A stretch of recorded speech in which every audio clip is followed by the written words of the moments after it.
Welcome to the Channel for Grace. Jai Gobind will be live shortly. Book a tarot or astrology reading on our website, channelforgrace.guru, and check out our latest programs and classes. Please give us a share and a like, and we hope you enjoy the broadcast. Welcome to the Channel for Grace. Jai Gobind will be live shortly. Book a tarot or astrology reading on our website, channelforgrace.guru, and check out our latest programs and classes. Please give us a share and a like, and we hope you enjoy the broadcast. Welcome to the Channel for Grace. Jai Gobind will be live shortly. Book a tarot or astrology reading on our website, channelforgrace.guru, and check out our latest programs and classes. Please give us a share and a like, and we hope you enjoy the broadcast.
Satnam, welcome back to the channel. My name is Jai Gobind, and this is your Channel for Grace.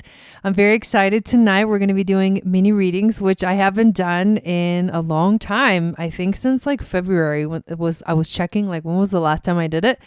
So kind of crazy. Life is definitely changing.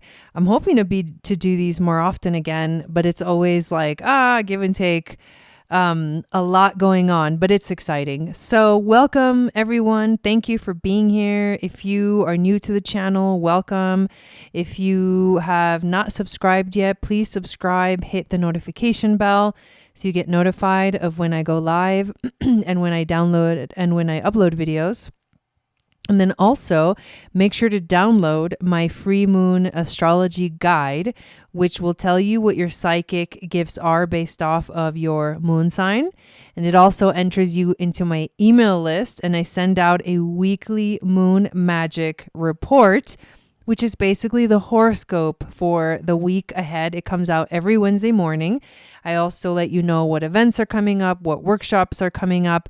And speaking of events and workshops, if you have not yet checked out my Seasons and Stargates book, your annual astrology guide for 2024 and 2025, make sure to check it out. There's links below. But we have a whole astrological guide that goes through every single season, talking about the theme of the season, the astrology, a list of dates, important dates, and the new and the full moons of each of the seasons. There's also an embodiment workbook that is in ebook form that you can also purchase. It's all on this one page. You can get all of the information. It's super comprehensive. And we are using this book to guide us in the STARSEED membership, which is the coolest and most jam-packed, I would say, content-packed program membership that I have. It's $22 a month. When you sign up, you get 1 week for free. And this is a great time to check it out because this, or tomorrow, I was like this Saturday, but really tomorrow, we are doing our Gemini season workshop in which we are going to look at Gemini season major astrological aspects. Where is this happening in our chart, and what does that mean to me, and what should I prepare for? How is this going to affect us? And we do a Zoom group meeting, so it's really awesome because we get to connect with each other, and we also do check-ins every month, support meetings. It's just amazing and so fun to feel like we're not alone during these crazy, crazy times. So the other thing that I wanted to announce is I'm doing a special soul contract workshop, and this workshop is happening next week on Wednesday, May 22nd from 4 to 7 p.m. Pacific. It's a 3-hour workshop. What we're going to do in that workshop, in a Zoom meeting, group meeting, everybody's going to be on camera and able to talk and ask questions, is go over our chart and look at the 12 houses in our chart and decipher the 12 contracts that we made, that our soul made, that are found within these houses. So we look at 12 different contracts, how they affect us, body, mind, spirit. What's the major lesson of that contract? And is it finished? Is it complete? Am I still working on this contract? Is it ongoing? There's so much information that you can find. These readings can be so enlightening and activating and help us find some deeper understanding about our life. So if that's what you're looking for, we're going to look at 12 different contracts that you have with 12 different people. And it's really fun to do the process of figuring out who those people are. And I will ask you questions, and you have to just go with the first thing that comes to mind when we go house by house, putting in the names of the person that fit into that soul contract. So I'm very excited for all of this. There's a lot happening. There's a lot going on. We have a full moon in Sagittarius coming up next week.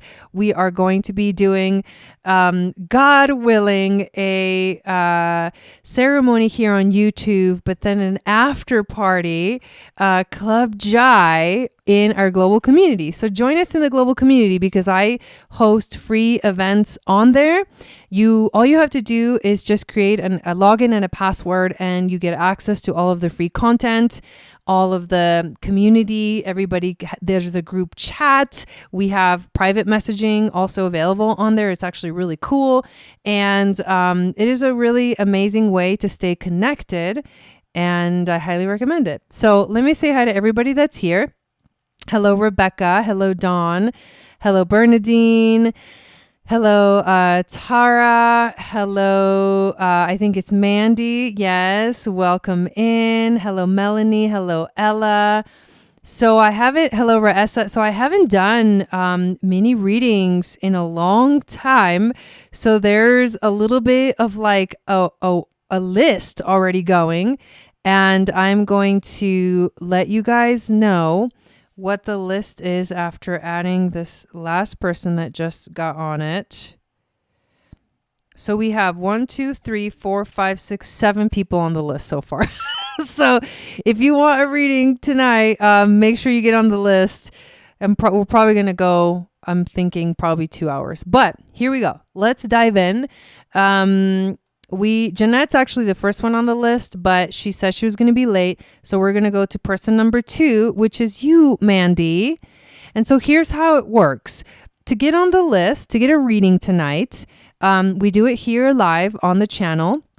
You send me your information in the chat, and I input it into my program, and I show your chart on the screen, or your human design chart, or your Gene Keys chart, or I even have tarot and oracle readings available if you prefer more of the intuitive message. You're using the cards, or you have a question that's not like specifically astrologically inclined. So it's really up to you. There's so many different things. Usually we have a lot of fun, but you have to send $25 to my PayPal, and I add your name to the list. When I see the notification, I get them live in the moment. And then when it's your turn, I'm going to read your name, and then you'll put your question in the chat. So I recommend that you have your question ready, like to copy and paste into the chat when it's your turn, and that you stay on top of what is the order. So we've got, whenever Jeanette comes in, that's when we'll do her reading. But then we have Mandy, Bernadine, Rebecca, Dawn, Tara, and then Ella.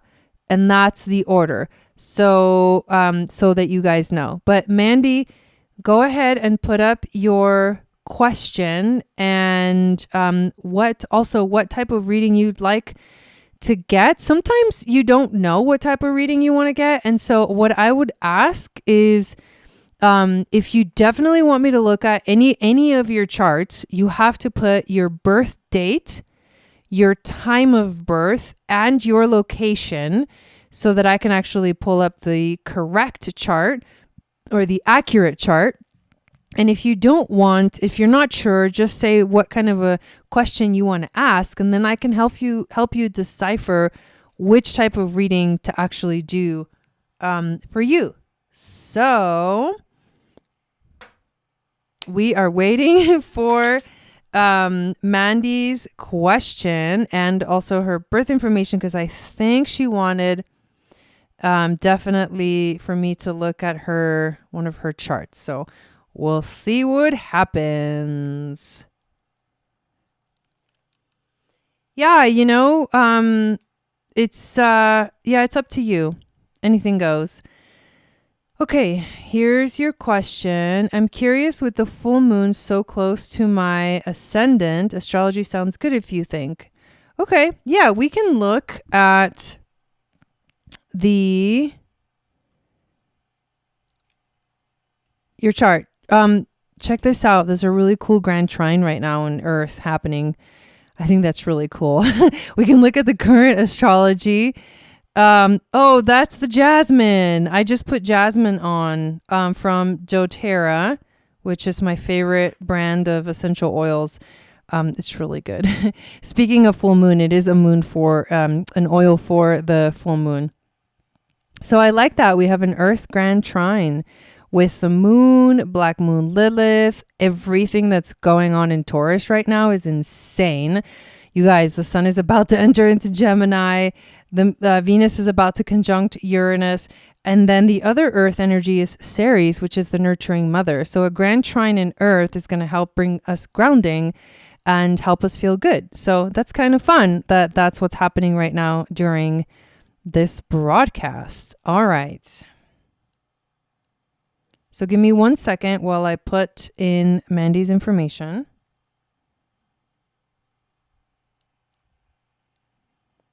Uh, 82.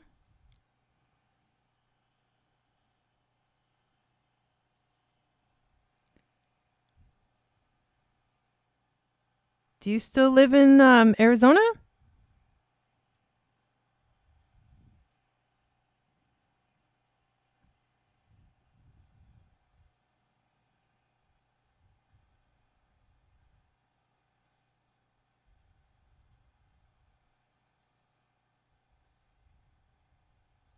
I'm going to go to the exact moment of the moon to see exactly where it's happening in your chart, and then we can go from there. So we're going to do a transit reading for you. And this is fun because then other people get to see what this is about as well. Okay. Whatever you want, Rebecca. Yeah, it's whatever you want. Yeah. Okay, awesome. Okay, cool. Oh, your needles now. Okay, cool. Across the river. All right, so we have your chart in the middle, and then I have added the transit chart right on top of that. If it's too small for the screen, I apologize, but we will just do our best. So the full moon in Sag is happening on May 23rd. And in your chart, it's happening at 2 degrees, 54 minutes of Sagittarius. And it is happening in your 12th house right there on, this is your first ever astrology reading. Oh, cool. Right there, it is close to your ascendant. It is officially in your 12th house. And 1 degree away from your rising sign, which is Sagittarius. And you do have a lot of stuff in Sagittarius in your chart. You have Uranus in Sagittarius, Black Moon Lilith in Sagittarius. Your part of fortune is there. your Juno is there, your Neptune is also there. So you have a big Sagittarius stellium in your first house. And also with Uranus in your first house, I bet you that you're like very unique and very different, and you always have been.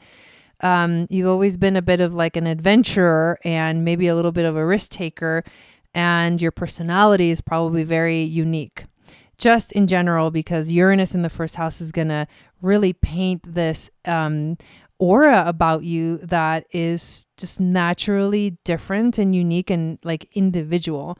So I think that's super fun. Sag rising too means that you are ruled by the planet Jupiter. Jupiter rules your chart, which is really cool because Jupiter is basically conjunct this, it's opposing the full moon, but it's very, very close to the sun. It's making a conjunction to Venus. And I talked about it in the astrology video that I did for the Sagittarius full moon. And it is very auspicious. It's a very expansive energy too. Jupiter expands everything it touches because it's the biggest planet in astrology, and with Venus and those two being the two benefics, they bring in a lot of like feel good vibes. So we're all going to feel pretty awesome. I hope so. I mean, not everybody, can't predict that, but it does have the potential to feel like a really awesome full moon. So what's the 12th house? Because that's what we have to look at. If the moon is happening in the 12th house is the house of spirituality. It is the house where you connect to your higher self, where you connect to higher divine frequencies and God, goddess, whatever you want to call it. And so what this moon is highlighting, remember the moon is the second of the two luminaries, and it will shine a light, and they usually shine, the light usually always basically shines into the darkness, and it shows us something. So what is this showing us? It's showing us that the theme for you is expansion in the realm of spirituality. Why? Because Sagittarius is the sign of expanding. On the other side of the spectrum, you have a lot of powerful stargates being activated. The Pleiades is a really powerful stargate that is active right now, and it's calling in it's about to be fully activated by the sun when we enter Gemini season on Monday, I believe. And then Jupiter and Venus are going to enter into Gemini, and they all enter into Gemini like very close to each other within like a week, 2 weeks apart. And it's a big deal because there is going to be a Venus star point. So I feel like this is the expansion of that pure light. We're being called into pure light, pure joy, higher vibrational frequency. The door is open. Whether you choose to walk through it is really up to you.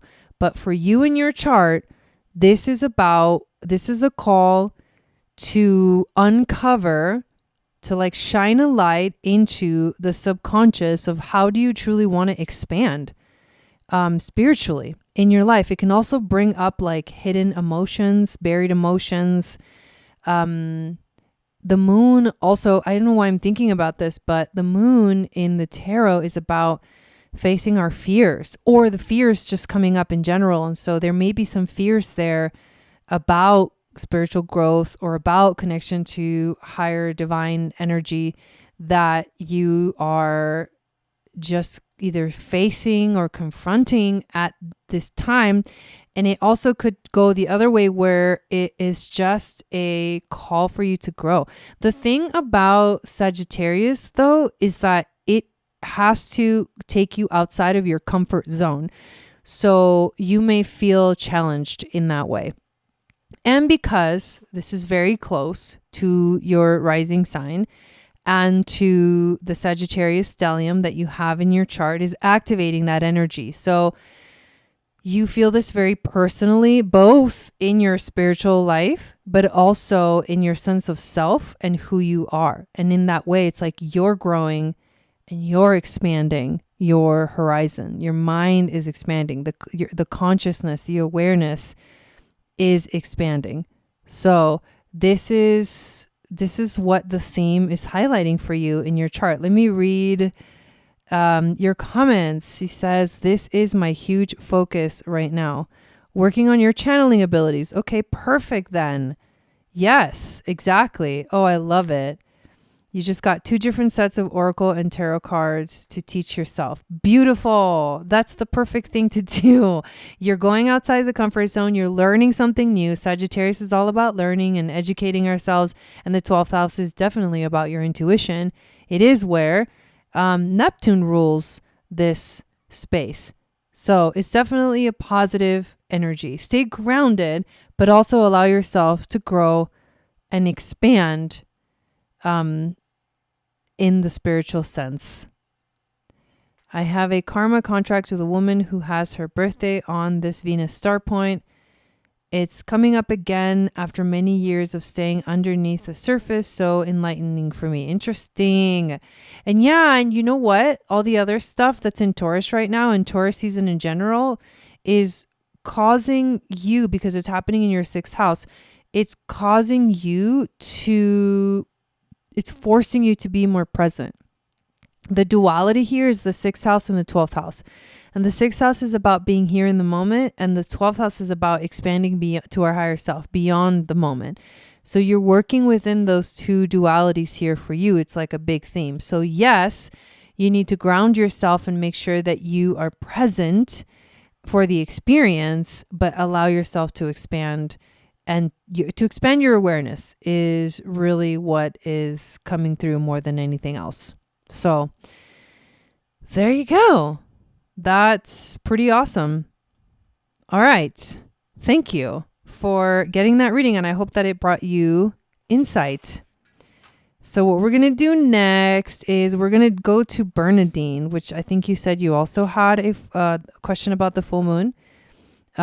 So whenever you're ready, put your question up, Bernadine, and then after Bernadine, it's going to be Rebecca, then Dawn, then Tara or Tara. I always forget how to say it. And then Ella. Thank you so much for this validation. Yes, I have had a huge lesson in grounding, as you can imagine from your chart. Yes, totally. Totally see that. Awesome. While we wait, I'm also going to go check PayPal to see if anyone else got on the list. But so far, there's looks like there's no one after Ella. So there we go. Okay. Let's pull up Bernadine's chart.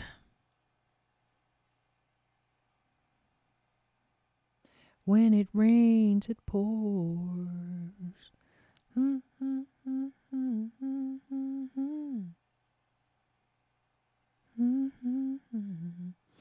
All right. Let me share it. All right, so we've got February 2nd, 6/7, 2150.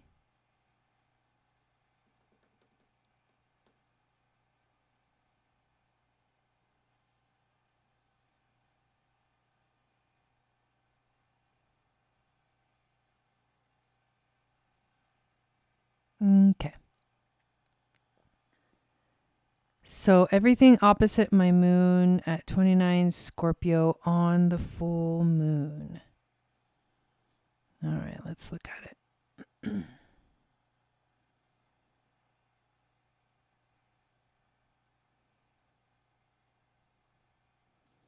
Okay. So here we go. Let me look at it for a second. So the first thing that I'm noticing here is that, yes, you have those things exactly opposing the moon. Whenever, Jupiter opposed the moon, because it just enhances anything that it touches. It's just helping you to work through the duality of Taurus and Scorpio. So Taurus is like the grounding energy, and it's really cool because you also have your North Node in Taurus, which is about coming here to enjoy like the richness of life, coming here to like enjoy the beauty, to enjoy the things that make you feel good. And so because you have North Node Taurus, and you know, Mercury's right there too, right? Or it will be right there for the full moon. It is really beautiful for you every time we move through Taurus season because you are reminded of that mission. You are reminded of the power of rooting yourself and grounding yourself and connecting with the earth. Yes, those are your nodes. North Node Scorpios, North Node Taurus, South Node Scorpio. So, but because of that, because your North Node is there, Taurus season always reminds you of your purpose, of your ultimate destiny. And it also reminds you that the way that you will find this destiny, this direction in life, will always be through doing the things that you love and finding the things that make you feel good and enjoying life, literally like enjoying the physical reality and the amazing magic that it is to live in this third dimension, this physical time-space reality. So what is happening right now in every Taurus season is that's being activated, you being reminded of your purpose. On the opposite end of the spectrum, you have South Node Scorpio, you have Neptune in Scorpio, you have Vesta, which is the keeper of the sacred flame, in Scorpio, and you have your moon in Scorpio at 29, like you were mentioning. So it's a stellium. So in fact, right now, the strong stellium, you have to look at everything that's in Taurus and you have to look at everything that's in Scorpio because they're all opposing each other. Now there's a big pull for you to align with your destiny, for you to align with your purpose.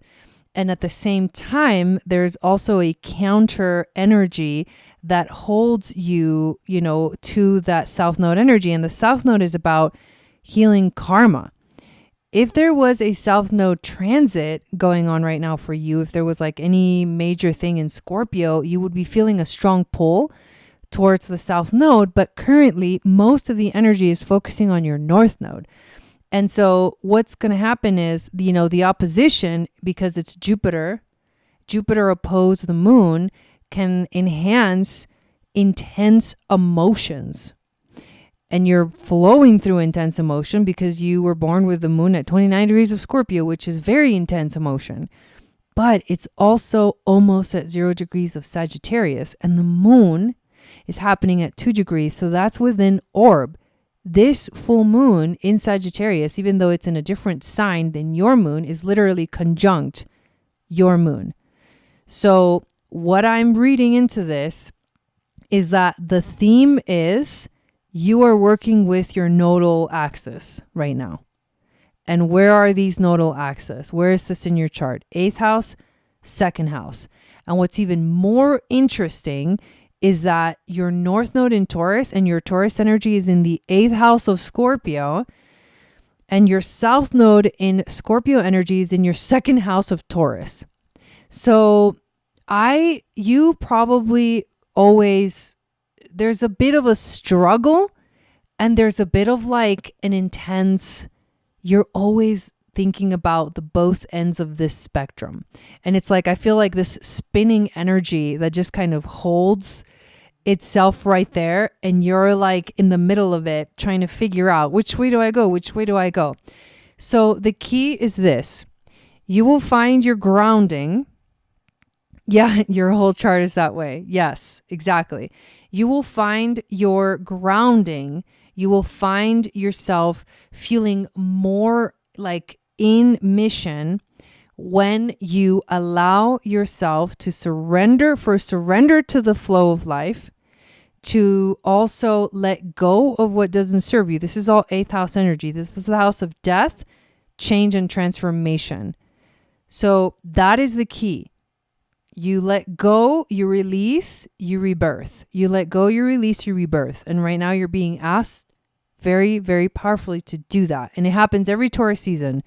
It's a focus on your destiny. But on the other end of the spectrum, you also have to, and let go, because it's Scorpio energy, South Node Scorpio. You're letting go of having to feel it's attachment, right? Scorpio is obsession. It's attachment. And especially in the second house of Taurus, it's attachment to physical things. So I think more than anything else, this full moon right now is highlighting, it's in your third house of communication. So it's asking you to find new ways to communicate, to share, to speak your mind, and to express yourself in a way that you show, and not necessarily that anyone needs to see it, but it's a natural expression of the expansion. And so maybe you communicate in a different way than you ever have before. Maybe you do things differently. Maybe you take a risk, or maybe you do something that is new that you've never done before. That's what a full moon in Sagittarius would invite us to. Maybe you talk to somebody that you haven't talked to in a long time, or in a way that you haven't talked to in a long time, or you begin to allow yourself a new way of thinking, a new way of understanding, and let your mind find new pathways and new ways of seeing the world. And so you are at the same time being reminded you need to let go of any attachment to any physical thing, because the more you attach to any physical thing, the more you forget that you will find the magic and the beauty of this world when you actually let go, and you keep letting go. So it's like a constant cycle, and it's just being highlighted right now. And the emotions can be very intense right now because of that opposition between Jupiter and the moon. Just enhances anything. You definitely can feel at odds between like how you feel and what you should be doing or moving towards in your life. But know that the place where you're going to feel uncomfortable is the place that is the one that's like the right place for you to be.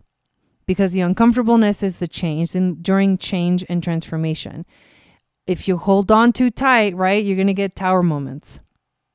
It's very Mars-like energy. So anyways, I hope that gives you some insight. It is interesting. It is pretty cool. We're going to see that transition you're going to see that transition soon into your 9th house. And so all of a sudden, it'll be 9th house energy that is ruled by Sagittarius. So the theme continues of growth and expansion and communication. So there's a lot of Mercury energy here.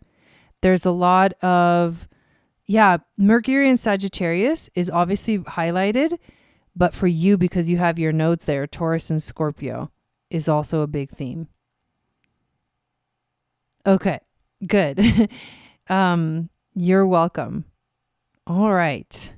So, let's move on to, let's do Rebecca next. So if you have your question ready, it's Rebecca, Dawn, Tara, and Ella. And then just let me know when you are ready, Jeanette, and we'll fit you in somewhere in there.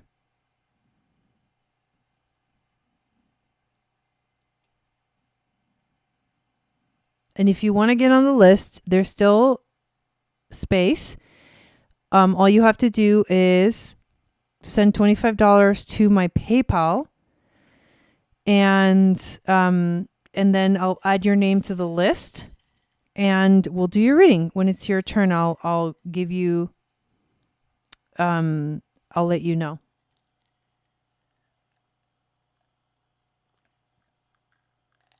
Yeah, I know she's here, but I wasn't sure if she was like ready. So we're going to do Rebecca, and then maybe we'll do Jeanette right after Rebecca. Okay. Let's pull up Rebecca's chart.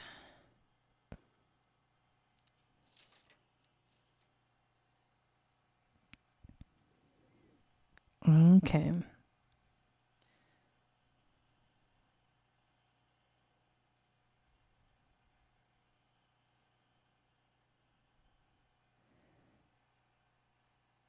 $133.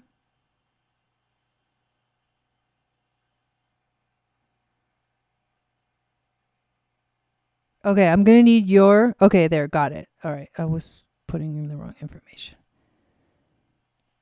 Let me start with your chart first. I feel like I should have your chart. So let me see if I can try and find it here.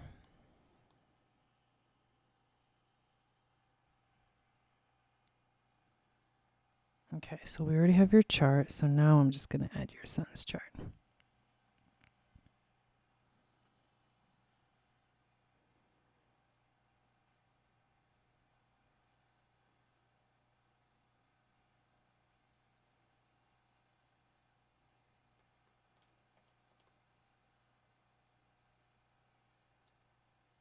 And location.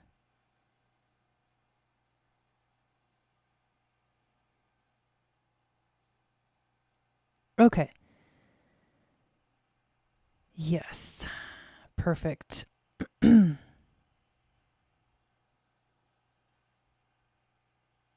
let me just make sure that I have this correct. Okay. All right. Here we go. Let's see. Synastry reading.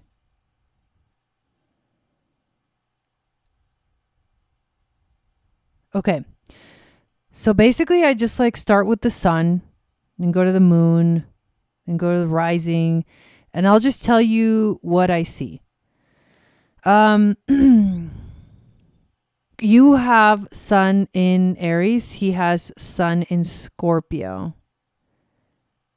Those two signs are ruled. Well, one of them is ruled by Pluto, Scorpio, but Scorpio is also ruled by Mars.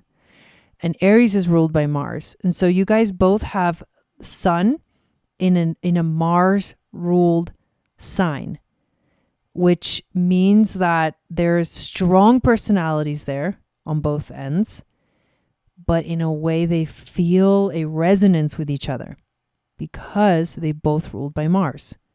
So I feel like that's may not be like harmonious, but it's a resonance, like a deep soul knowing of each other.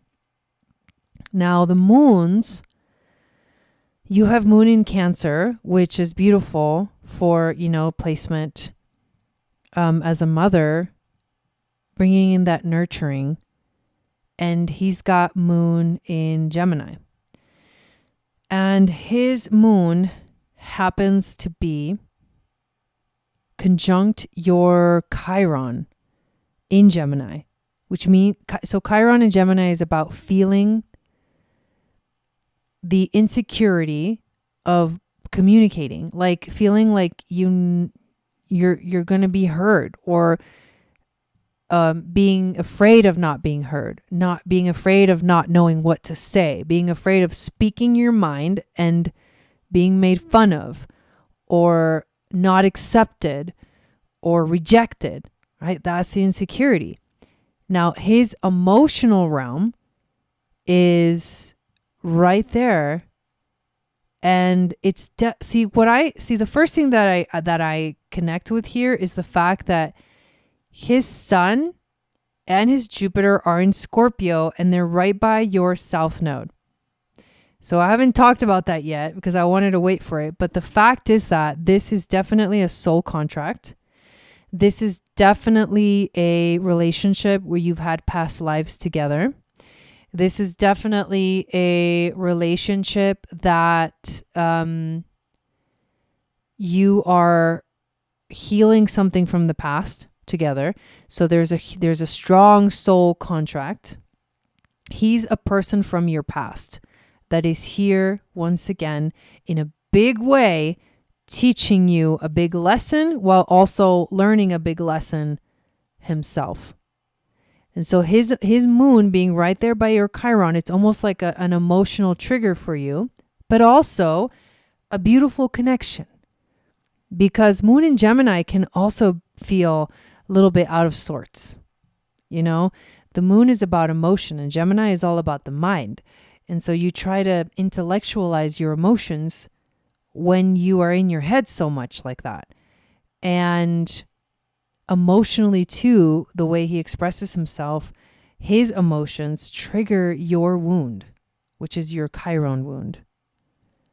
So there's a lot of like healing that's happening with this relationship, with this soul contract. And it's big deal because his Jupiter in Scorpio says it all right there. It's like Scorpio, and then you have Saturn right there. And so there's also this energy of like, for you, you've probably had a difficult relationship with your father or a father figure or authority in general growing up.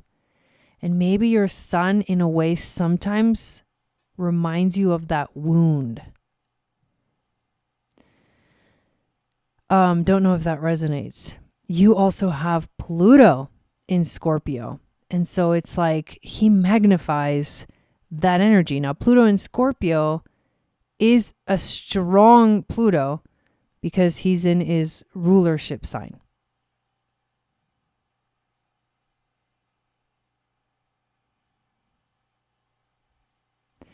Now,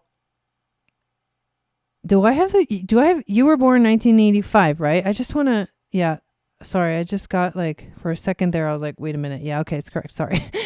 I was like, wait, weren't you born in 84? For some reason, I thought you were born in 84 and I put that wrong. Anyways, so that's the first thing I noticed. Like, this is a soul contract. This is a relationship that you're here to heal something, to finish something. And it's like, he's coming from your past. He followed you behind. He followed you into this lifetime because there's a big lesson here. Yes. Okay. So let's look at Venus and Mars. So there's probably a really strong attraction between you guys. And that's because his Venus is opposing your Mars, basically. Not exact, but energetically, his Venus is in Libra. And so like when he sees anything of the opposite energy, which would be Taurus, or not of the opposite energy, sorry. So what I'm trying to say, this is so funny because I'm looking at Venus and I'm looking at Mars. And Venus rules both Libra and Taurus. And I'm looking at those energies and feeling the attraction of them. But what I said that was incorrect was that they're opposing. They're not actually opposing. But your Venuses are in fact opposing. So that attraction field is definitely there. There's like this like deeper connection between someone who's going to have either Mars or Venus opposing the other Mars or Venus. And the fact that you have Mars in Taurus and he has Venus and Mars in Libra, that Venus energy is strong. So what I'm getting here is a strong attraction to each other as well. But that's even stronger because of the Sun South Node conjunction that you guys have with your South Node. So yeah, I feel like that's beautiful. The Venus Mars alignments here are beautiful. So strong connection, strong attraction to each other, like a bonding energy. Now, Mercury is, I always say he has fire inside of him that likes to teach you patience. Yeah, for sure. So Mercury is the one whether you communicate good or not. And it's, okay, so yes. So he has Mercury in Scorpio and you have Mercury in Aries. So these are both Mars ruled energies. And that's going to feel like that's very fiery. I'm sure he has very strong opinions about things. And I'm sure that you do as well. So there is a bit of like a fight match energy there for sure between the two Mercuries. Fiery energy, but fiery because it's like Pluto and Mars.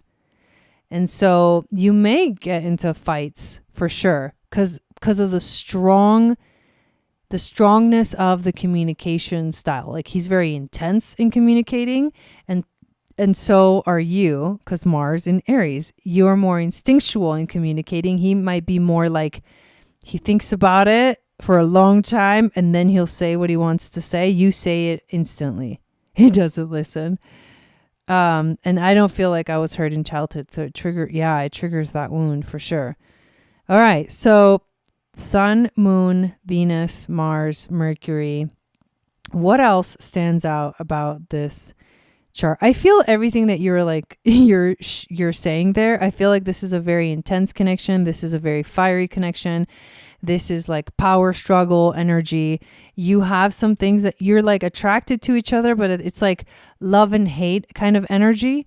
Like you need each other and you both know that. And at the same time, you trigger each other very strongly. But that's because of that intense soul contract between his literal sun, his soul, and your south node. Like you are working out something from a past life. 100%. And I think I want to stop right there because I feel like that's the main thing to understand about this. So hopefully that helped you and gave you some insight, Rebecca. It's definitely, when I look at the energy of the chart, I definitely feel like, wow, it's really intense. It's really intense. Okay, awesome. I'm glad it resonates.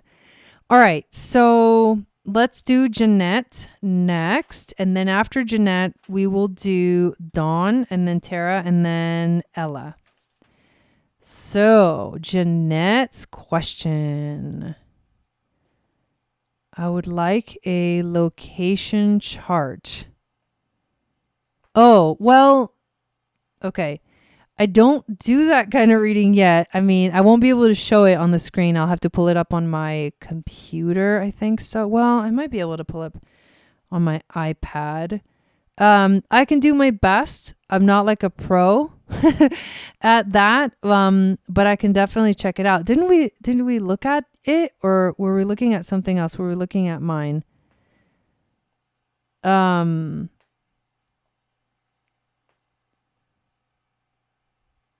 Yeah, I don't want to promote to everybody astrocartography because I have not studied it enough to really know how to fully read it. So it's just kind of, I can eyeball it and tell you like, okay, maybe where you are right now, where you live, and like the connection between that and the astrocartography, but I won't be able to give too many like details about it. It is very interesting to look at, however. So I am totally willing to look at it if that's what you want.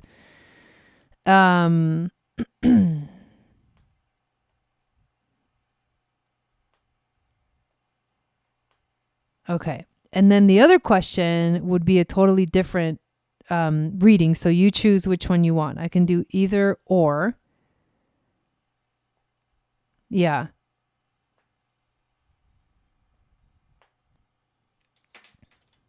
Let me see if I can pull this up on my iPad.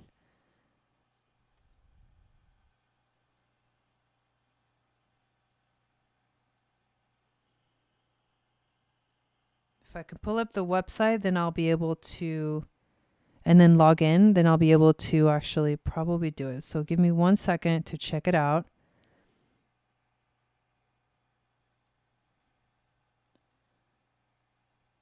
Looks like I might be able to do it. So let's see.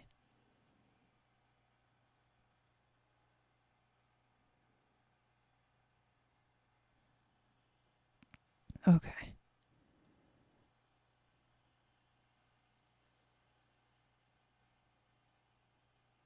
The good thing is I'm pretty sure we have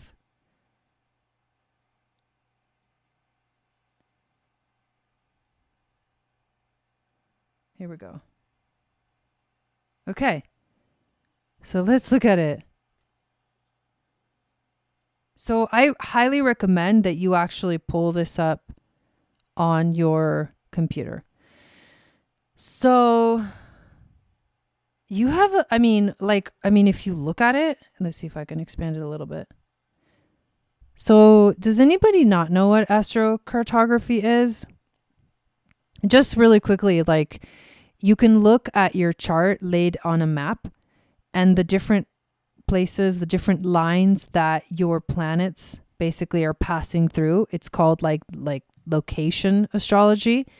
And it can tell you like, okay, your Pluto line is going to be very like transformative and, you know, whatever Pluto represents. Your Chiron line is going to be like healing. And you can kind of, if you know astrology, you can look at it and be like, okay, these are the kind of experiences that I'm going to have when I'm in this location. So that's what this is about. And you go to astro.com, you create an account, and you click the menu on the left hand side, free horoscopes, and then locational astrology, and then astro click travel. And then you enter like your information and it'll pull up your chart. So this is Jeanette's. This is what we're looking in. And it's a map, like map. I was going to say MapQuest, but like maps that you can zoom in and out of. So what location do you want me to look at, Jeanette? Maybe we can start there and then look at what lines are going through. Jensen, hello. Do you have, I can do Cash App. I can do, let's see, Venmo. Although I have to somehow send you the correct one. So let me know if you have either of those. Yeah, it's actually really cool. So there's a lot of energy in the United States and this whole like North America thing. So you're definitely in a very like high activity place, you know? So where do you live right now? Where are you? Let's kind of zoom in a little bit. I know you're on the East Coast, but I don't know exactly where. You want to look at the Mojave Desert? Okay.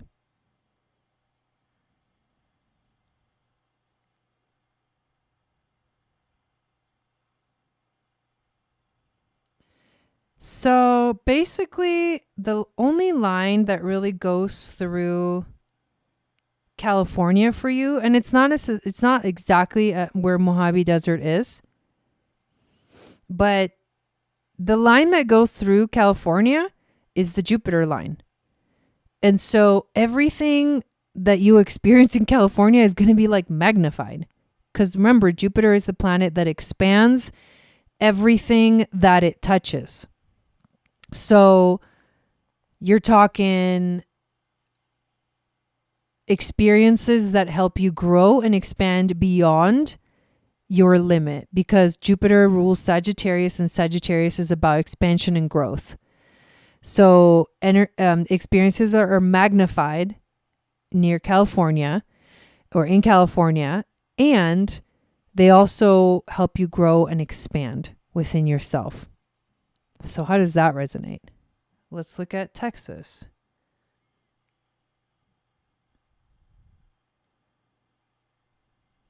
Why was Texas so difficult? Let's see.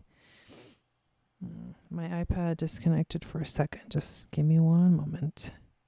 This is good to hear. It's actually really fun to look at this. I mean, if you don't mind my like just intuitive reading, because I have 2 books on astrocartography, and this is one of the things that I have like wanted to study so I can actually know how to read. But I basically just like intuitively read it based off of like what I've read so far about it and my knowledge of like astrology itself. So the 2 lines that go through, oh my God, this is the perfect example. Texas. So depending on where, you've got North Node line that goes more through like the eastern side of Texas, but right through kind of western side of Texas. And what was the location exactly in Texas? Because we can kind of zoom in even more. But you have the Pluto line. So again, 2 lines. I'm on my North Node line. So Texas for you is going to be one place where you are actually inspired to live in your destiny, which is also outside the comfort zone.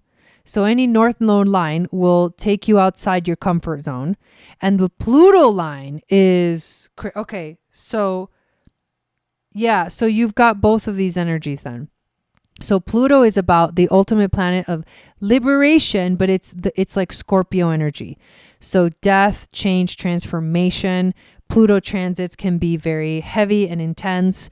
And so like I guess you could also think of like the transits. If this line if your Pluto line passes through Texas, which I'm sure is like has been a huge rebirth. It has been, but it's hard. Yeah, exactly. Why it was hard, because it's difficult lessons where you have to like die and be reborn. And that's the gnarliest of lessons, you know? But I do like how this is matching a lot what your experience has been. So if you were able to move through like the liberation, the transition, the transmutation, you will rise to your ultimate destiny, but it's definitely not an easy ride. I wouldn't like hang out too much there unless you want to like totally transform, you know, totally get triggered and totally transform. Yes. Okay. So I think your 2 questions got answered. And then if we go to Boston, where you are now.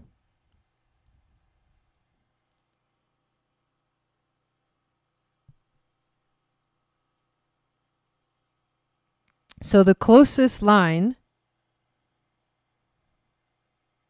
Wow, you're so up there.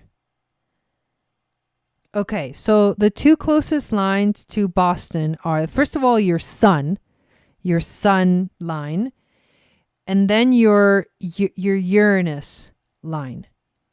But that's a little bit more northeast. Your sun would be a little bit closer.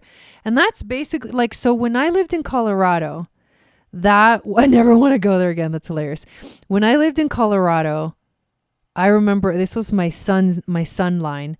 And I just did so much soul, like, what do I call it? Soul searching. I was there to discover who I was.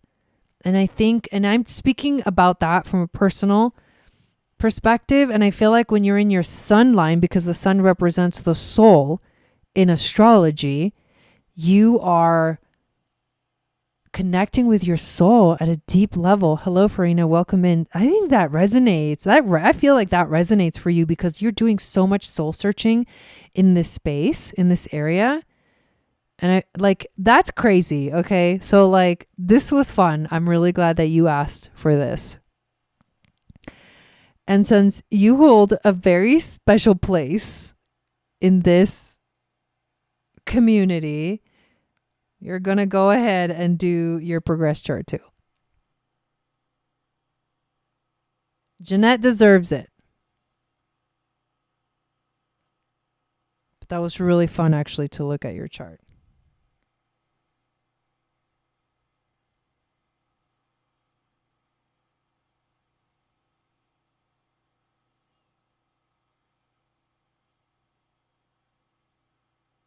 Okay, here we go. All right. So you guys may not be able to see this because it's kind of small. I have 3 charts. Let me just look at them real quick.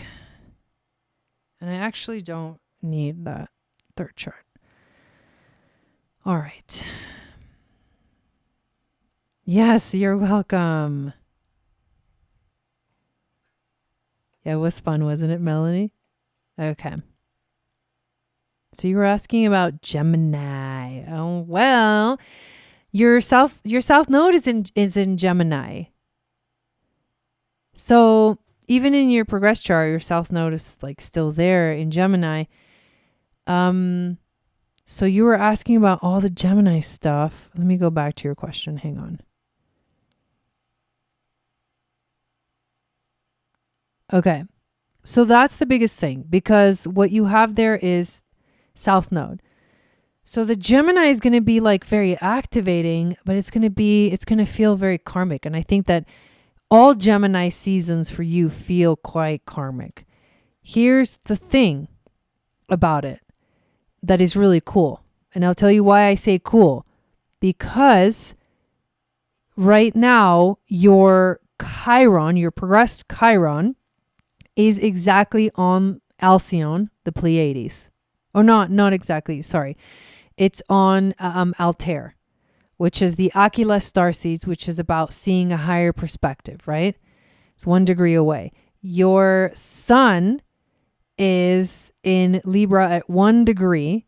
And then when the sun and all of the planets that are currently in Taurus, they're all about, and there's a lot of them. And I mean a lot of them. It's going to be, the sun is going to go into Gemini first, right? So 0 Gemini makes a grand trine with 0 Aquarius and 0 Libra. So it's going to be actually beautiful because it's creating a grand trine in air in your progressed chart.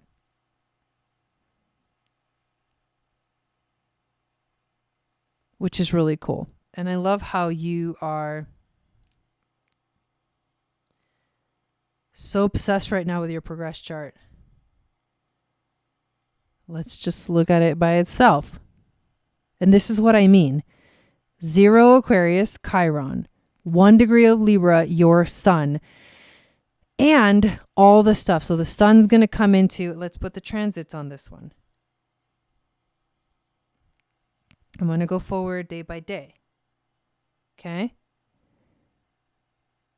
The conjunction is trining your progressed sun between Sun, Jupiter, right? It's only a few degrees away. Here we go. Sun in Gemini at 0. Sun 0 Libra in your progressed chart, and Chiron 0 Aquarius. That's a grand trine. That's beautiful. That is so beautiful. Let's keep going forward. And then the sun, the actual transiting sun, will be on the Pleiades. The next planet that does that, look at that. Venus. Grand trine. Boom, boom, boom.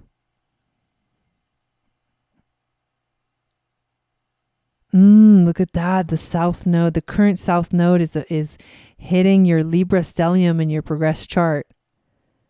That is so interesting. So you're doing a lot of karmic healing in your relationships. You got Venus in progressed chart in Libra, Mercury and Neptune there, and your sun. There's a lot of relationship stuff going on.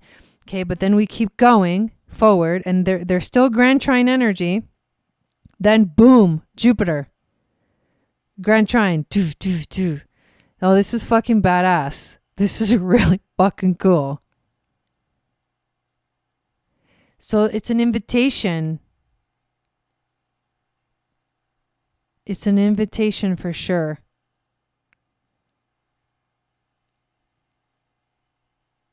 And then Pluto. Dude, Pluto is on your progressed Chiron. Even though you already have Chiron in Aquarius, there is a conjunction there. So deep transformation, like deep into like wound healing going on for you right now. But it's part of the grand trine too. So like the illumination is happening. If I go forward in time, days and days, not too many days, you see Venus and the sun are conjuncting, and they're actually making a trine to your Venus in your progressed chart. They're also trining the freaking south node. The guy didn't even realize that, but that's insane. The current south node. And then Mercury, where did it go? Hold on, sorry. Oops. Back. Right there. Mercury then enters Gemini, the grand trine. So, and it's on, and your south node is a part of it. I don't know. So look into the themes of Libra relationships, Aquarius, your uniqueness, your ability to like, you got to heal. You're healing at a way different like level than anyone even knows what's going on.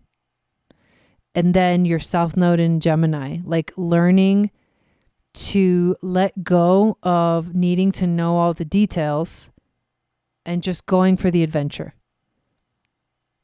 So there you go. That was a lot, but that was really cool. And I'm really glad we looked at that for sure. Okay. So next we are now going to go to Dawn.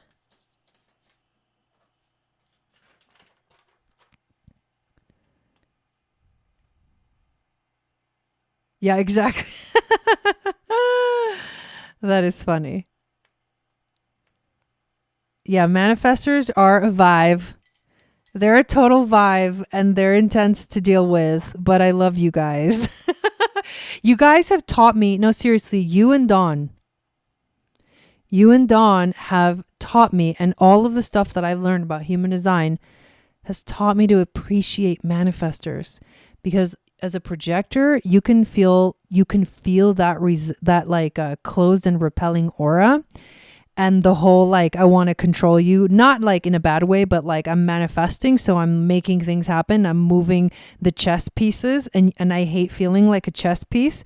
But that's just the old me that has learned to heal that within myself and appreciate the beauty and the power of the energy of the manifester. And you bet your ass that now in my life, more than anything else, I prefer manifestors by my side. You know what I mean? Like when we went to Argentina, like I loved that Dawn was with me. Like it's like the manifester will just push people out of the way like a bowling ball. And I fucking love that. So, and we'll be able to like handle and manage the energy. So I appreciate you guys. You guys have taught me so much. Just getting to know you guys in our community has been a huge growth experience for me. I just wanted to say that because it's been amazing for me. Thank you. You've taught me so much. Oh, love it. Okay, Dawn, are you here? I don't know if you put your question in the PayPal or not. No, I don't think you did. Anyways, we'll wait for you. Yeah, it's intense. Manifestor energy is intense. Like get out of the way and just get behind them. Always with grace. Yes, of course.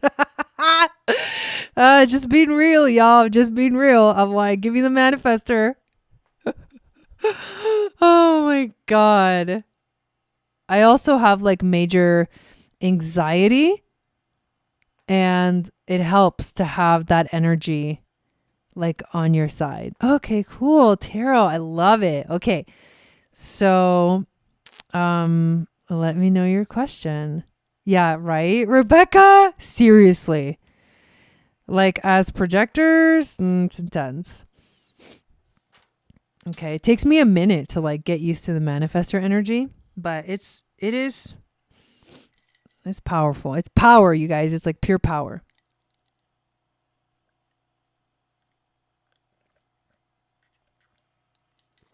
Okay, we're going to do Tarot and Oracle for Dawn. And let's see what her question is. Thank you, spirit guides, angels, teachers, for being here with us today. I would like to ask for some guidance for Dawn as to whatever question she wants to ask so that she can receive insight to whatever situation she wants to bring in. My Cash App is money sign Eagle Star Yoga, obviously all one word, and it'll say Jai Gobind. And it has a picture of me with the flower by my ear. That's the picture I took in Hawaii, just so you know you're finding the right one. So money sign Eagle Star Yoga, all one word. Okay, here we go. That's okay. Florina, when it's your turn, I'd need to put your name down if you paid. When it's your turn, I'll tell you, and then you can post your question in the chat. Let me actually go back to PayPal. Yeah, you're welcome. And just double check. Okay, I see you there. So Florina is after Ella.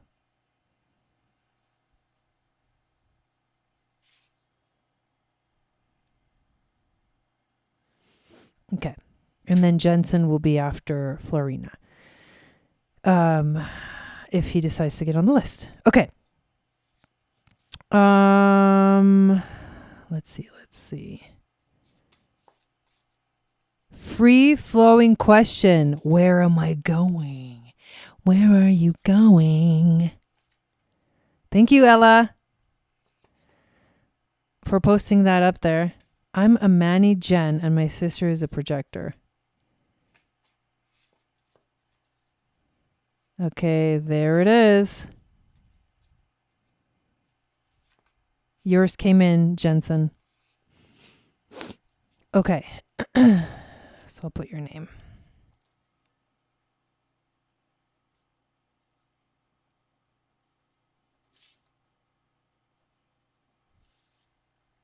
And then Rachel.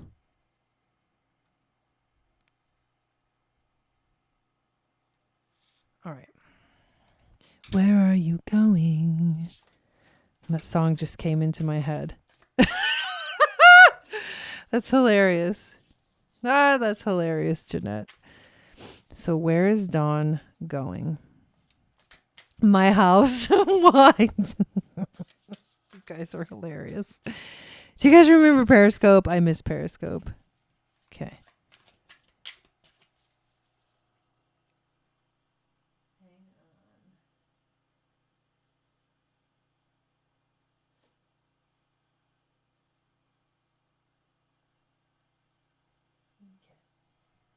Sorry. You guys are seeing the side of my head. That's fucking hilarious. I'm like looking at my phone for a second. All right. So, Dawn. Where is Dawn going? What does she need to know about where she's going? And where is she going?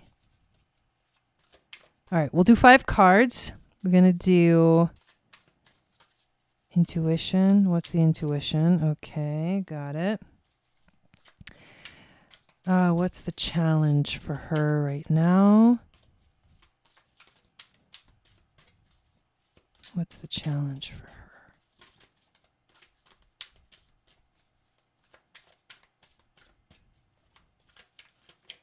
Oh, okay, there's the challenge. Overall theme. Love it. Wisdom from the ancestors.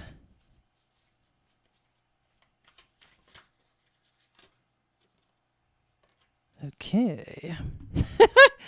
And animal spirit. All to answer the question, where is she going? Definitely somewhere with a lot of water. That's so hilarious because of your defined solar plexus. Okay. Here we go. So I'm getting like huge, like somewhere with a lot of water. And that could mean literally near the ocean, or it can be somewhere with a lot of emotion. But I also feel like you are going, and I'm just reading intuitively for a second before I even show any of the cards. You're going somewhere where your heart is opening. You are connecting with other women. You are stepping into your power, and that's the biggest challenge for you right now. And what your angel spirit guide teachers are telling you are that you have to like stop drowning in the emotion. That was my intuitive read. Now let's look at the cards. 5 of Cups. Okay, so 5 of Cups is grief. It's grief, obsession, deep remorse, loss. Currently dealing with grief. I mean, it makes sense, right? A lot of emotion. This is so watery. But the 5 of Cups is like you focusing too much on one thing. And at some point, the only way beyond this energy is to walk away from the grief or from the thing that's causing you the grief. Either way, there's a lot of grief, a lot of sadness. And I know this definitely resonates for you. It's like regrets, loss, deep remorse. It's crazy. Any of those things you're experiencing right now. The next thing, your challenge. Queen of Wands. This is about you being in your power. The Queen of Wands, more than I think any other card in the tarot, is about manifesting and having the magic, right? And you being a manifester, that's what I feel. It's like stepping into your power, knowing your power. That's the challenge. Being independent and feeling confident about yourself and your decisions. Yeah, I instantly thought about that when I read that card. But you have to be strong right now. That's your challenge. Literally, you have to be strong and you have to know your power and you have to be confident about the decisions that you are making right now. And you need to not feel bad about the decisions that you're making. Okay. Overall theme though, this is actually really beautiful because the overall theme for you is the Three of Cups, which is a card of celebration.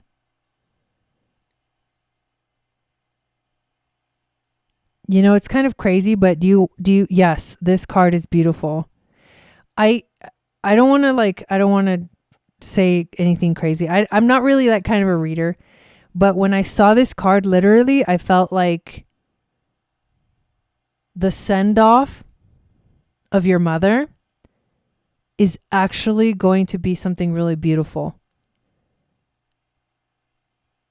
It's going to be like intense fucking emotional release, but it's going to be actually beautiful for you. It's going to be gentle. It's going to be loving. And it's going to be like held. I feel really held. Like to me, this is like sort of like angelic frequency because now you understand things about life and the afterlife that you didn't before. Now you know things that you know you're going to be able to connect with your mom, even beyond, right? The physical. Whereas before you may have not known that. So now you have all the knowledge and all the backing to help you move through this crazy transition. The next card is the Wisdom from the Ancestors, which is the Five of Swords, which is conflict, competition, dishonesty. It's like, because in this card, she's underwater, she feels, yeah, she in this energy, it feels like she's submerged in the water. It's like drowning. It's drowning in the emotion. So it's like a warning not to like drowning the emotion, not to like go into the conflict of it, not to like attack yourself during this process. And the animal that we got is the lizard. I've been seeing a lot of lizards over here. So let's find the lizard. Yeah. Instinctual, sensitive to the subtle and the dreamer. The lizard is an expert in the realm of sensory perception, as if it has a sixth sense. The lizard hears what is yet to be spoken and sees what is yet to manifest. Although this is an amazing gift, it can easily wear the lizard down. Big crowds, lots of travel, or overstimulation will drain a lizard of their magical essence. This card is an indication to pull back from the bright lights and big city and return to the inner artist who's been whispering your name. Wow. Oh my God. When in balance, this energy is artistic, telepathic, and spiritual. When out of balance, this energy is elusive, non-committal, and flaky. To bring it to balance, a creative project. Dude, what? That was crazy. That's crazy. I also want to ask very clearly, where are you going? Where is she going? Okay, there it is. Let's see. Oh, wow. Okay. I should not have asked that. 10 of Wands. Okay, like, oh my God, why do we keep getting these images of,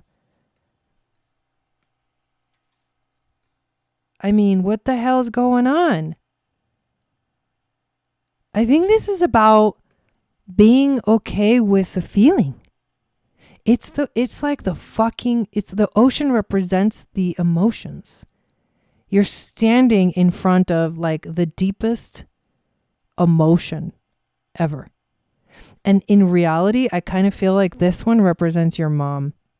For some reason, I feel spirit moving forward and seeing the light. Like I feel transition in this energy.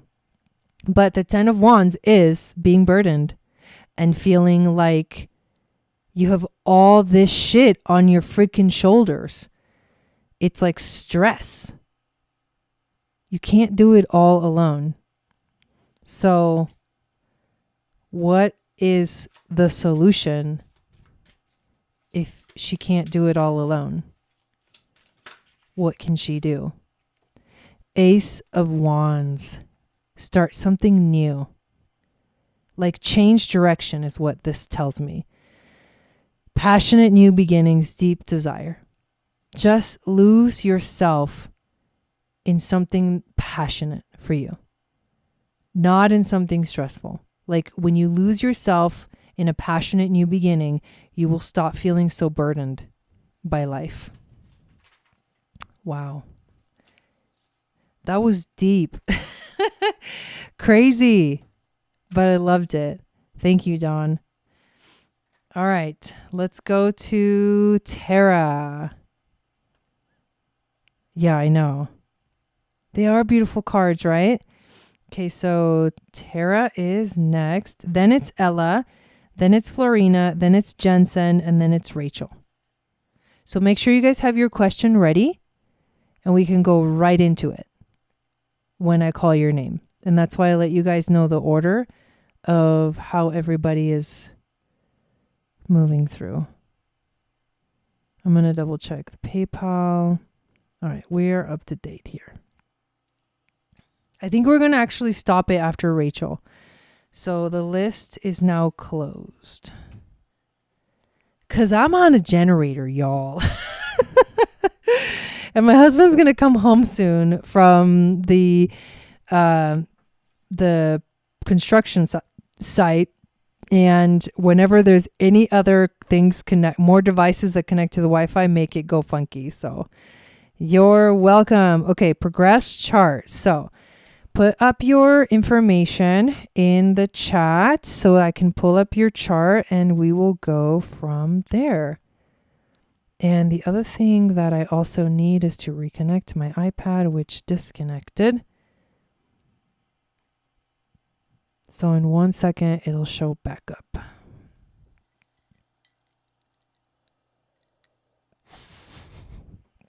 Right? Talk about fucking commitment and devotion to the path. I'm just kidding. Dude. I'm facing one of the scariest and the worst fear for like my business is not having power. And it's insane, but I'm fucking moving through, you guys. Just day by day. Taking it day by day. Okay, 12:32. And we are looking at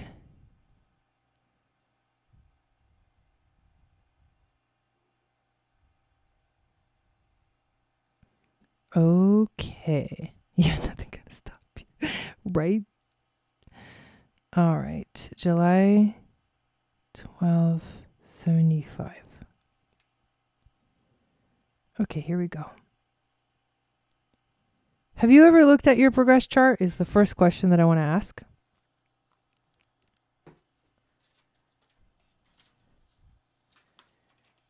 Is this the first time you're looking at it?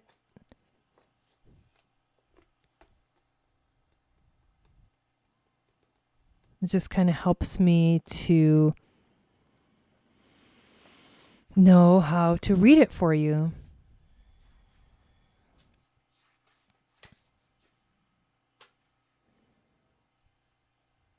Okay, a few years back. Okay, so it's definitely going to be different if it was a few years back. Your moon, where your progressed moon right now is in Gemini, and emotionally, that's the quality that's like the phase that you're in. You're like halfway in between this phase of moon and Gemini in your progressed chart, and it's a 2.5 year transit. So you're like halfway through that transit. So you still have quite a bit. But what does moon in Gemini mean? From the fertile soil of Taurus, on the farmlands of the personal self, the crop of curiosity is grown. This is the phase that you're in. Suddenly, you require more information. And in seeking this information, you stride down from the hills into the cities of the external world. Input is the key word here, and you have an inner motivation to seek it above all else. You feel the need to increase the base of your knowledge, to encounter ideas in a productive, non-threatening way. Books, courses, languages, conversations, and people will now start pouring into your life. That's what's happening right now. Now, the other thing that is important to look at in a progressed chart is what's the phase that the moon is in. And you are on the other side of the full moon. You are experiencing the third quarter moon. And this is what this means. This phase is the waning square and has all the energy of the first quarter, but directed towards reorientation, the rearrangement of old skills. If the first quarter was symbolized by a young warrior using a sword for the first time, then this phase is the warrior putting a new handle on the sword or realizing that the sword needs sharpening in some way. You start to review your life situation. New ideas may start to come, but they are concerned with old issues. Clients in this phase will happily take action and seek action, but it is action that restructures old skills rather than that which brings in new skills. This is also a very productive phase. It is a square, and the action implied by the square is coming from the wisdom learned in the earlier phases of the cycle. If the waxing part of the cycle can be likened to growing grapes, then the waning phase, and particularly the third quarter, can be likened to the making of the wine. So, I mean, that's fucking beautiful. Like, this is such a beautiful phase. So you're looking for like information, you're looking for insight. Your moon, I mean, if we want to talk about Stargate energy, it's on Orion, and Orion is also wanting to understand and expand the consciousness, the mind. This is like ancient hermetic alchemy. It's magical. And it is about wanting and getting curious about discovering the information. And this is a phase that is helping you, this energy is helping you to refine yourself, to realize that you are refined and you know a lot and you have a lot of skills, and you can use all of those skills to like help you to like refine yourself. So I feel like this is a very wise phase of the whole cycle that you are in. You are recognizing that you have learned a lot and you have a lot of things in your belt, and you realizing that there's so much that you can share too. I would feel like sharing and communicating and speaking about your experiences is a beautiful thing to do right now. It's like that energy of the teacher that wants to like talk it out and that wants to like explain it and that wants to like share it with the world, tell your story. And so I feel like this is beautiful to have a Gemini moon moving through the third quarter square, because it's helping you to like share your story. I would say that this would be a beautiful time. I just heard like to write a book, because it really is a story of the last, what is it? 14, 15, 16, it's like 21 years of your life. You are like realizing the last 21 years of your life, the magic of the last 21 years of your life. So hopefully that resonated for you. Thank you for asking that question. I think it's a great question. Nice. Love that. Beautiful. Okay. All right. Let's go to Ella. Ella is next. Progress readings are super epic, especially if you've never looked at your progress chart before. It can be pretty magical just knowing the phase of the moon. I'm in my full moon phase this year and I'm on the other side of it, but this year is like a huge culmination for me in my life of the last 14 years. Oh, wow. I'm sorry to hear that. Crazy. Okay. Okay. We can do tarot. Let's put that over there. So, what is the question that you want to ask about this past relationship?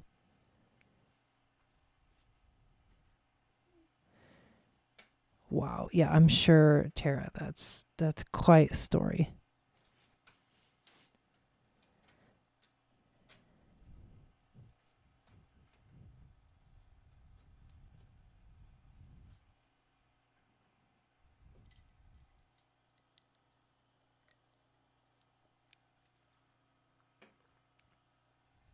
Okay, why did I meet that person? And why does it hurt so much still after all of this time? It felt like a karmic relationship. Was I supposed to do something different? So that last question, can you clarify what you mean by that last question? Like, were you not supposed to do that relationship, or what do you mean by that? That's the only question I have about it. Okay, here we go. I'm gonna start pulling cards. Okay, got it. Okay, got it. I understand now. All right.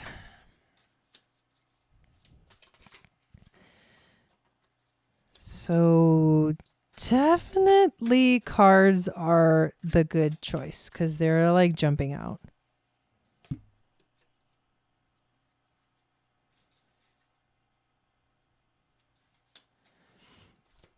Oh, wow. This is crazy.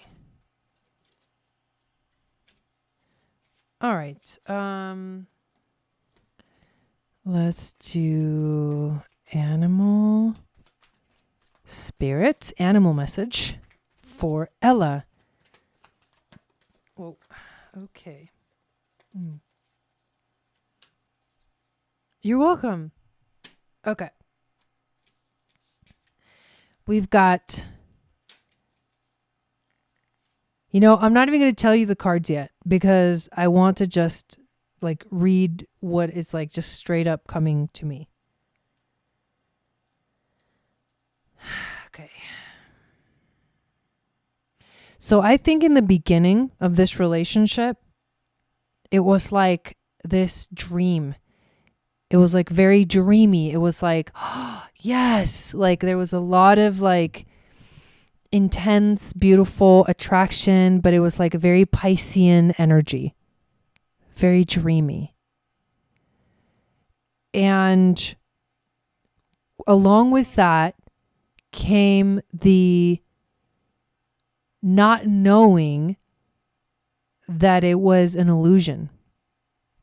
So it was like the attraction, the romance, the love, the connection it was an illusion. And I think that's why you fell so hard to the ground, because the illusion was destroyed at some point. And you may have felt that you gave everything to it. You gave what you had, but it was draining you. You weren't getting anything back. You weren't receiving what you needed in a way. You weren't receiving what you needed. It was definitely karmic. Definitely a karmic lesson. But there wasn't that much honesty, honestly. There was deception going on. And it caused you, it's causing you so much anxiety, and you have to let go. It's mental though. It's all in your head. Meaning, what I mean by that, not that it doesn't exist. When we say it's all in your head, we tend to mean that it doesn't exist. Like you can, you're making it up. I don't mean it like that. I mean, the stress is mental. It's in the thought realm. And because of that, the mind is a very powerful thing. You can change the thought, change the reality, but the only way to really truly do that is to go into the pain and into the wound. And there was a wound that was triggered by this relationship within you. And that wound hasn't been healed, but it's not a wound that was from the relationship. It's a wound that was triggered. The relationship came into your life for you to deal, to actually be triggered so that you could move through and heal the wound. But what we do instead is we are not able to see clearly why.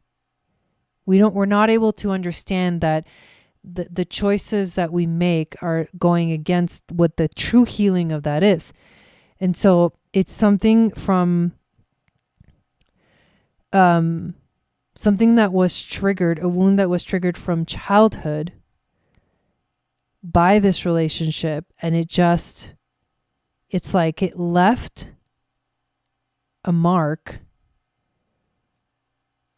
And the reason is because that deep healing hasn't happened yet. And so when you do that deeper healing, that's when you're going to transform. And that's when you're going to become the phoenix and rise from the ashes. But it's not until we go within and inside and deal with the original wound that we get any healing. So you got 7 of Cups. It was an illusion from the beginning. 6 of Pearls. Feeling like you gave so much, but didn't really feel like you received. Justice card reverse, right? The Justice card speaks about karma. Reversed is like dishonesty, deception, injustice. It felt unfair. It feels unfair, but it was very karmic. That's the overall theme. Wisdom from the ancestors, 9 of Swords. It's like the anguish in the mind. And I want to ask, how do you clear the anguish in the mind, besides what I said about going deep into healing the original wound? How do you heal the anguish of the mind? Oh, wow. Look at this. Dude, this is so crazy. Well, it's the 5 of Pearls, or 5 of Pentacles, which is poverty, hardship, or misfortune, supposedly, right? This is the card where the 2 little beings are outside. They're look homeless in the cold. There's a church, but they're outside looking in, right? But look at this card, dude. She is headed into the night, and there is a shooting star. So you have to go straight into that darkness, into that wound, to actually heal it. Because otherwise, I think you're always going to feel, like you mentioned, the negative side of it. There's always 2 perspectives. Meaning there's always 2 ways to look at things. You can feel absolute despair, or you can feel hope in the same situation. So I think that going through the darkness is what this card is saying, is one of the reasons why, or what you need to do to heal it, to heal the anguish. Yeah, this is intense. And I want to pull one more card.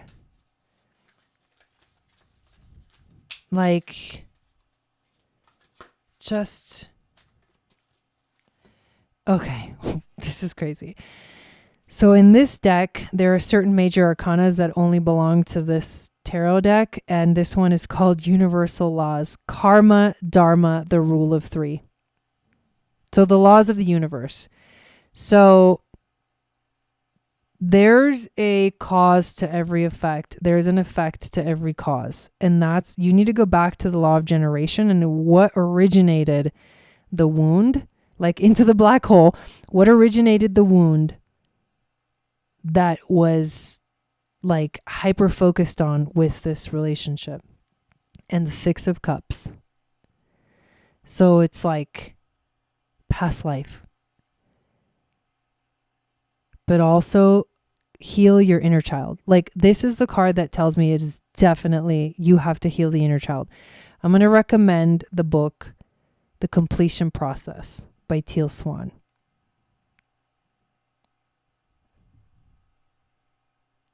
Yeah. Yes, definitely. You would love the Moon Goddess training. Deep healing happens in that space for sure. But yeah, heal the inner child is the key. I keep getting that very much.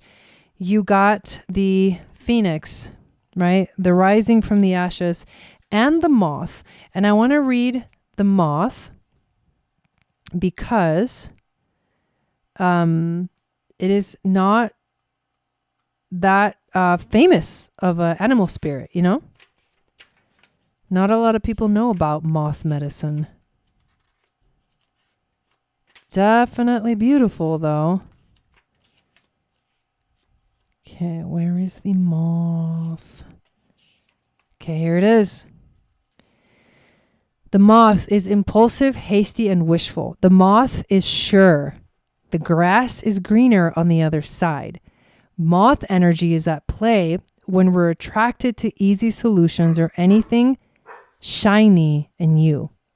This can lead to unfinished projects, disappointment, or burnout. It's helpful to remind moth personalities that life is complex. No matter the illusion, no one is exempt from the trials and tribulations of this great journey. Practice seeing life as an infinite mystery rather than wishing it was easier or different. Wow, that's a powerful message for you, Ella. All right, I hope that gave you some insight. Thank you. And all right, we are going to go to Florina next.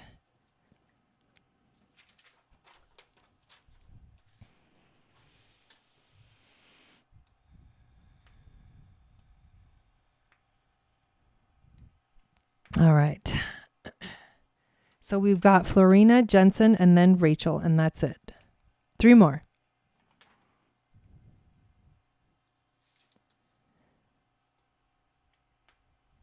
You're welcome. You're welcome. I'm glad you enjoyed it. I'm glad it was helpful.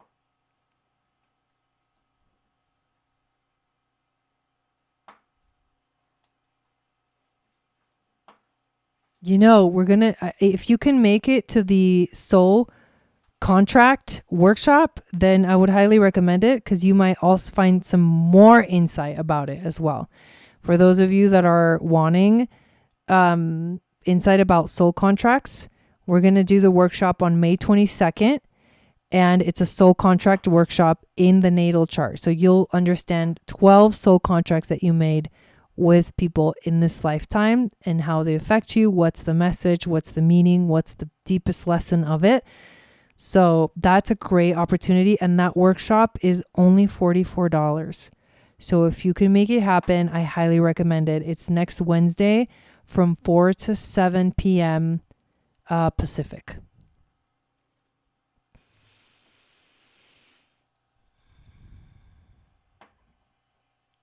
Oh, dang. And you can watch the replay, although you're not going to get the most benefit out of the replay, but there will be a replay.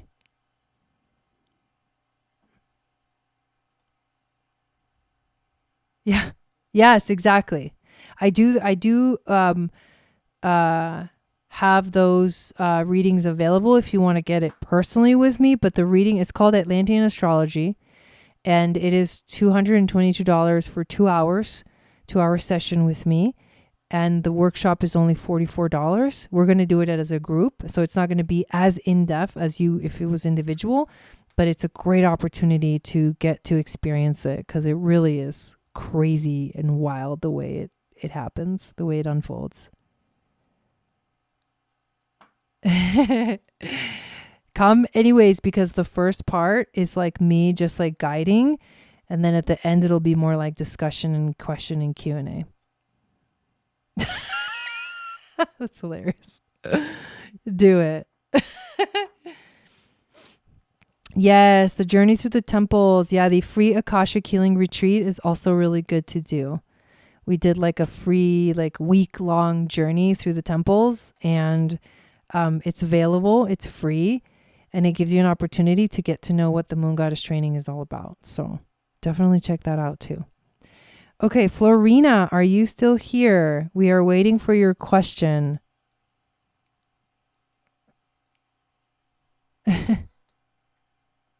You're okay.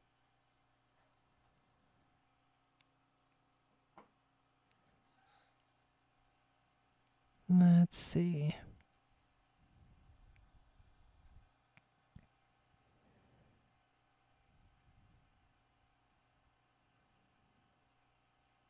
Oh, that's cool. I'm just reading Florina's message from before. Discovered me through Robert Grant. What? Fucking love that. Hell yeah.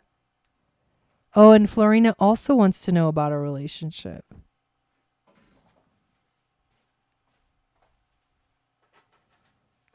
All right, so we're waiting for Florina's question. And then we have Jensen, and then we have Rachel. And I might ask for the next person if we don't hear from Florina very soon. Sometimes people are like delayed in watching. So you do want to make sure that you scroll the little red dot at the bottom of the video all the way to the right. So you're watching like in real time and you're not watching like in the past. It happens sometimes. That's so sweet, Rebecca.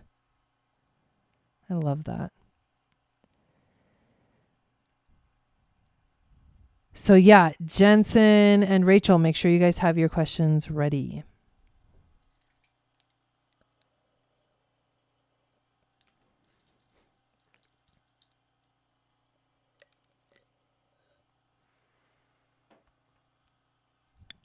Right?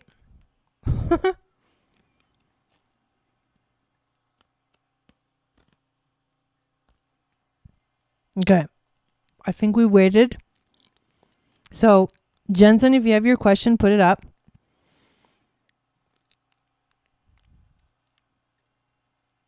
And then we can come back to Florina.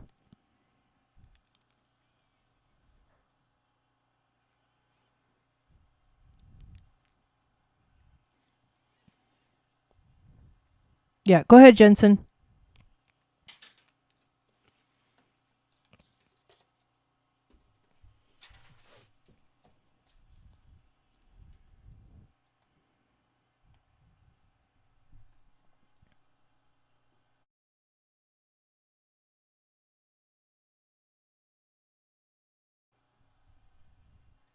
Yeah, definitely not for the weak. Ain't that the truth? Dude, the new house I'm going to be in is going to have 12-foot ceilings. That's going to be amazing.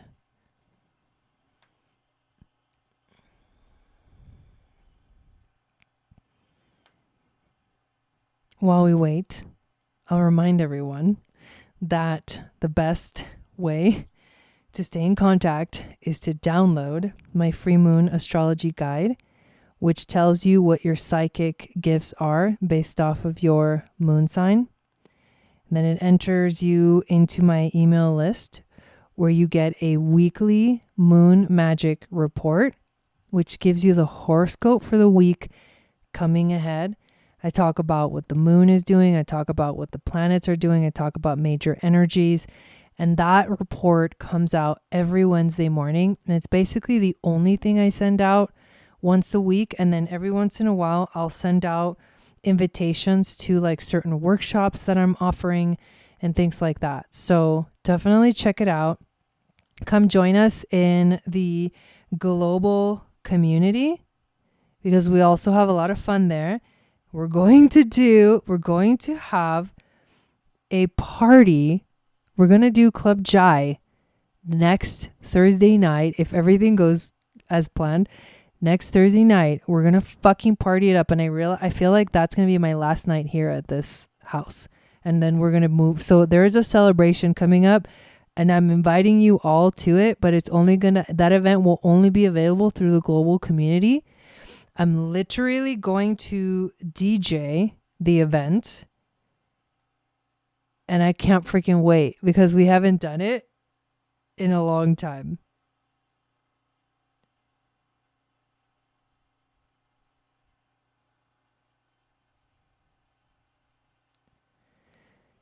Okay, let's see. Okay, I think I got it. Manifesting generator 13, 57, 51, 53, 54. Ooh, you have that cross. I've seen it before. I like it. Okay. Let me just make sure everything is correct. 225, October 8th. Hey, my friend's birthday is that day too.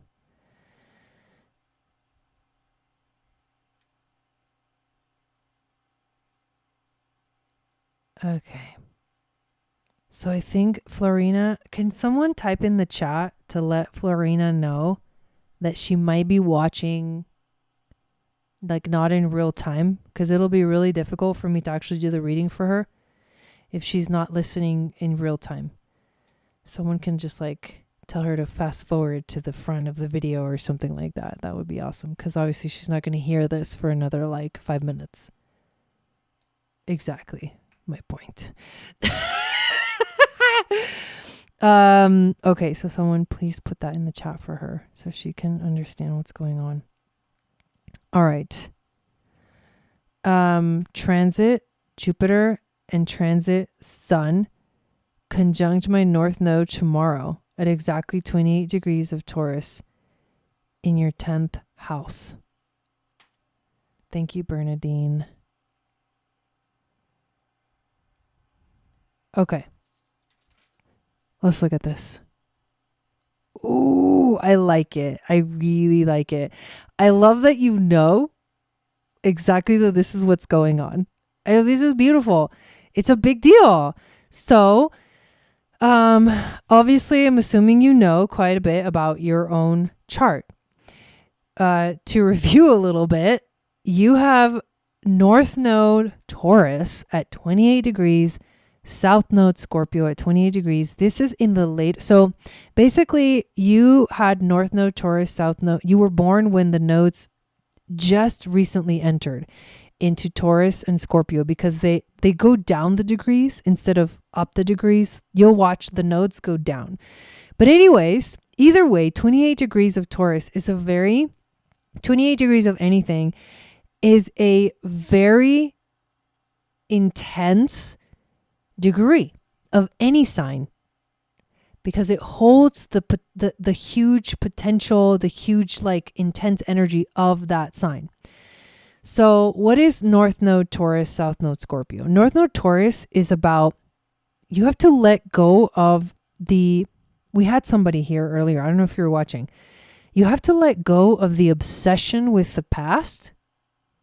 This is like, South Node Scorpio is like, you hold on to things, you know?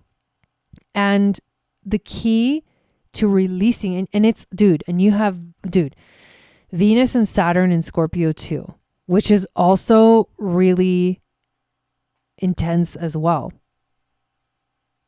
So there's a theme here of like relationships, bonds, devotion, commitment to a relationship that is maybe you had a relationship and it taught you like so much and you can't let it go.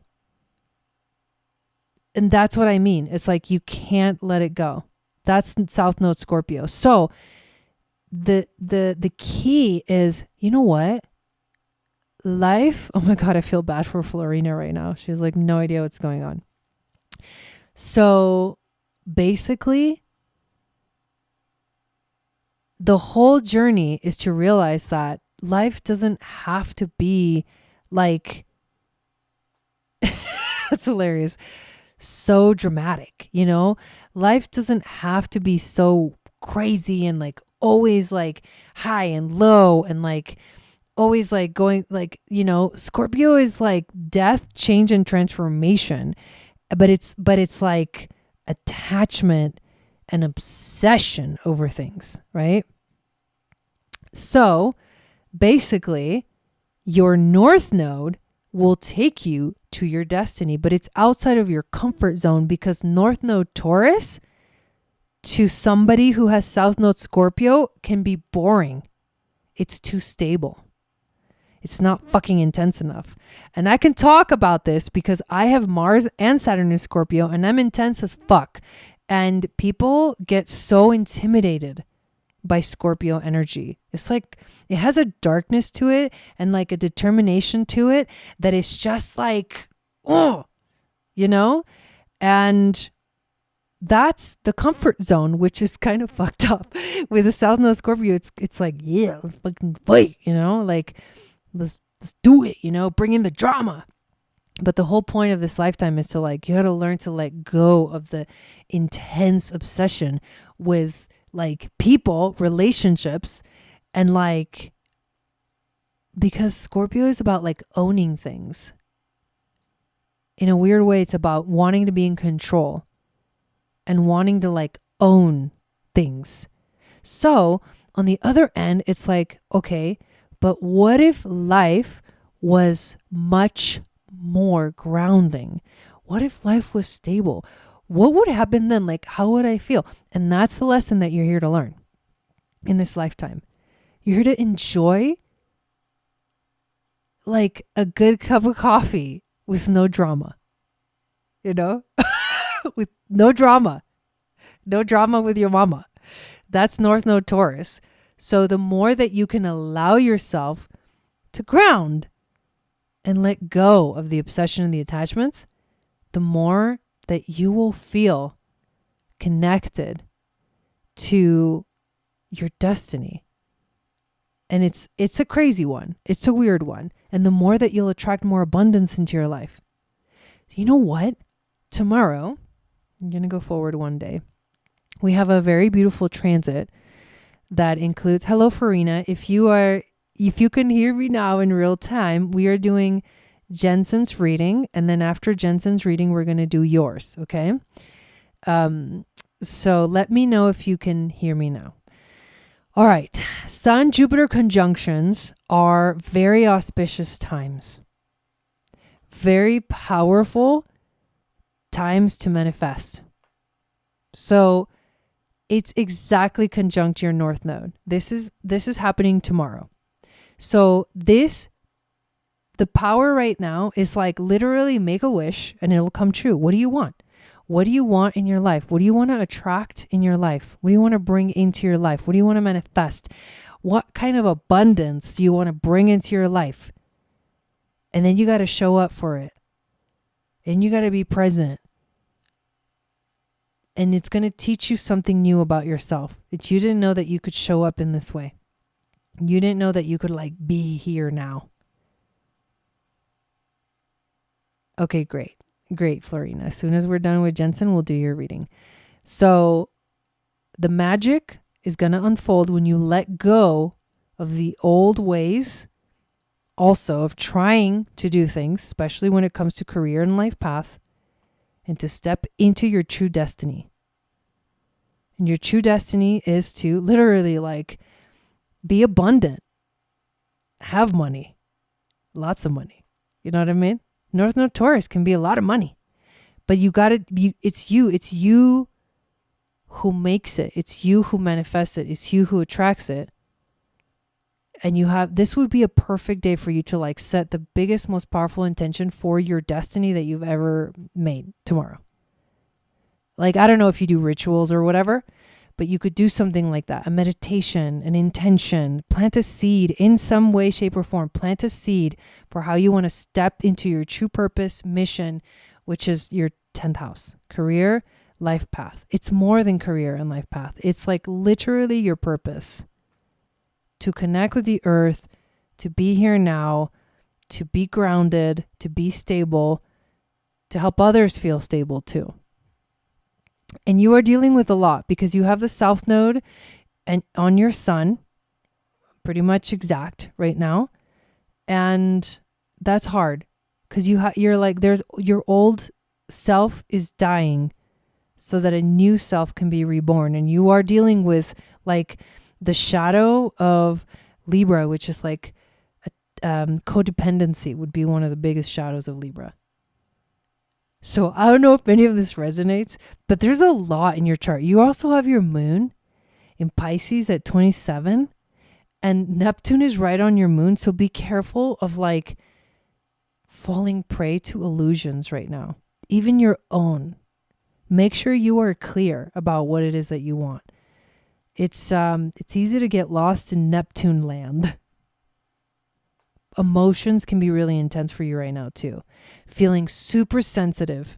So intuitively, you're like super tapped in right now. Your dreams are probably really strong and powerful, but you also feel very sensitive. So, okay, that's what I got for you. Hopefully that helped. Thank you for getting this reading. Okay, here we go. Now on to Florina. So, oh my God. Okay. Well, I'm glad that it resonates. I'm not just like talking and like, you're like, what? I like when it resonates. Okay. So basically when we're watching videos live, sometimes when you come into the video, sometimes it like it's like playing in the past and you have to like slide the little red dot on the bottom all the way to the right to make sure you're watching in real time. Otherwise you're watching like the replay already in a way. So that's what happened, Florina. So sorry about that. I'm glad you are back. And I'm going to now look at your question and see what kind of a reading you'd like to get. So I'm assuming you want to do an astrology reading, right? Okay. So let's pull up the chart here.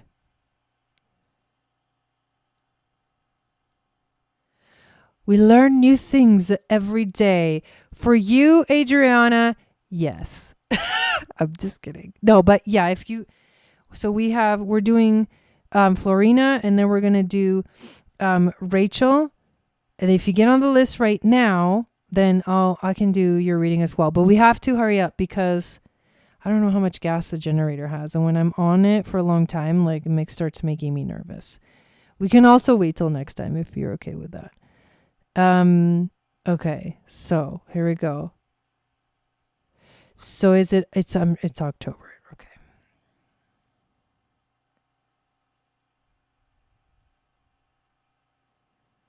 Okay, October 19th, 5:30 a.m. And location. Thanks, Dawn. Wait, is Bucharest the city or is it a country? Sorry, I'm so Romania. Okay. Sorry. I'm so bad with geography. Thank you guys. I love all your help. Thank you. Okay. So let's check it out. And also, what I would love to know is how familiar are you with your astrology chart? I was trying to figure out what you want to know about your chart. So I'm just going to see if I can find any other comments. And if you just want me to look at it and like see what I find, we can do that as well. So while I wait for you to respond to that question, I'm just going to take a look. So you are familiar.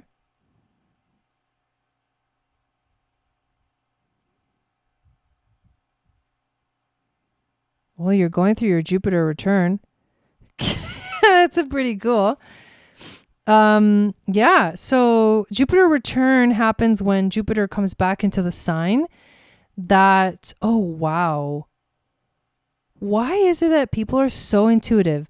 You know, we don't trust our intuition, and it's literally so on point. Look at this. You have Jupiter at 29 degrees of Taurus in your chart. Yeah, he's retrograde, but who cares? It's Jupiter. Just kidding. And tomorrow, the same, okay, so this is crazy. The same transit that I was just talking about for Jensen, it's really activating your chart, and it's your Jupiter. So you, in the next couple of days, you're literally going through the exact moment of your Jupiter return, which is a time of abundance. And it's so funny that you say the word love, because when like Venus is right there too, and for that full moon in Sagittarius, there is going to be a conjunction between Jupiter and Venus, which is about love. You're already intuiting into this happening already. Sun-Jupiter conjunction is a day of auspiciousness, and it's happening right on your Jupiter return, which means, yes, this is a time to manifest, to plant the seeds for what you want, how you want to create abundance in your life. Right on time. Right on time. Yeah, exactly. It's like you are already there. Okay, so let's add to that. The 8th house is the house of death, change, and transformation. Uranus is in your 8th house right now, which means that we're all going through a powerful awakening, right? At this time, but you're going through it almost like extra. 8th house is letting go of things that no longer serve you so that you can step into something new. It is a rebirth. So this is an opportunity for you to like be reborn, like the phoenix, to rise from the ashes, letting go of anything that like is just in the way of you manifesting all the things that you want. The abundance, the money, like Taurus is about making you feel good, the things that you love.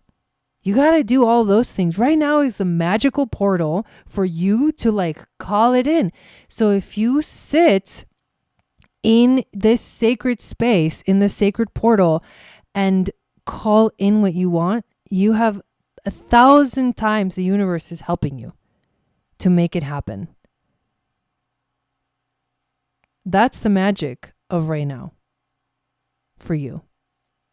That's the beauty of this moment. And you're also somebody who has Sun in Libra. So you have to let you're transforming. You're going through a deep, powerful transformation, letting go of your old self so that you can step into the new, letting go of codependent. Like, it's time for you to decide, you know? It's time for you to make up your mind about what it is you truly want. And it's on the other side of the bridge. Like, it's on the other side of the darkness. And I say that because 8th house transits can be dark. And this is darkness to light portal time. And your Jupiter is on Pleiades, which is a powerful stargate that calls in pure joy, pure bliss. Like, this is magical. So take advantage of this opportunity that is presenting itself to you here. There's a huge transformation going on for you. There's a huge rebirth, but you have to surrender. You have to let go of anything that does not serve you to make space for it. Because if you're holding on, and you have North Node Scorpio, so if you're holding on and kind of trying to be in control, it's gonna feel forced. And remember that this full moon that's happening in Sag is about the shadow of force. So if you surrender and you let go, Like, I love that saying, let go and let God, not in a religious way, but let go and let God, let go and let the universe just go with the flow. That will be a magical experience for you. So there you go. I hope that resonated for you. And thank you for finding me and for getting a reading tonight. Okay. So let's go to Rachel. And then we'll do you, Adriana, and then that's it.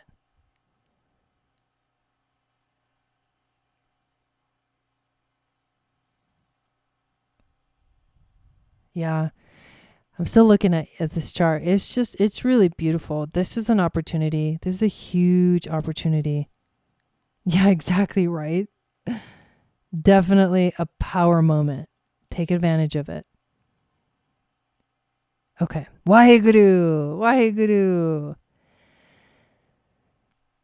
It's been challenging for years being on and off with him, but we are a powerful, loving connection. Okay. Should we do cards for you?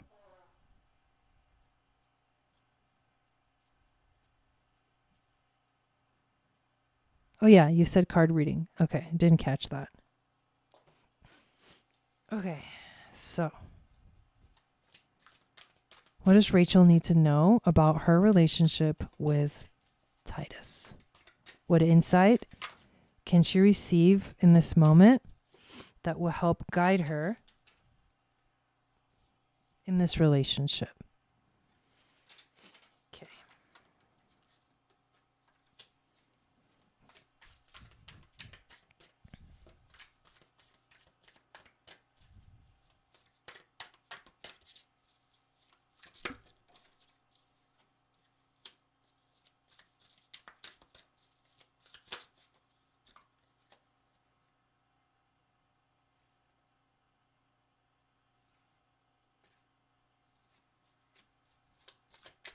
What is the wisdom from the ancestors? And let's do... Oh.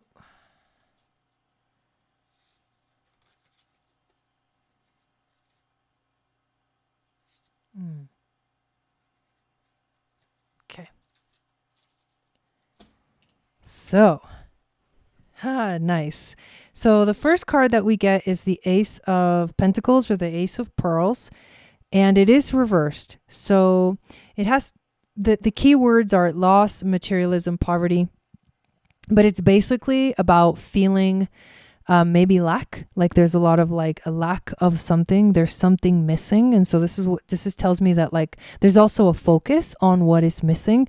Something is definitely missing in this relationship for you. It's not fully complete. It's almost like it never really took off the ground in a way. And that might sound weird. I don't know if that resonates, but it's like it just, something didn't quite complete itself or fill you fully.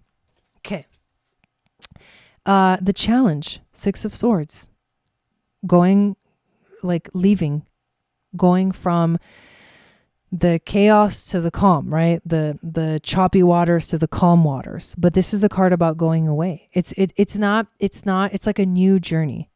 So in a sense, it's like, I don't know if this is saying the challenge is to just move on from it, because it has been causing all the turmoil and like the choppy waters.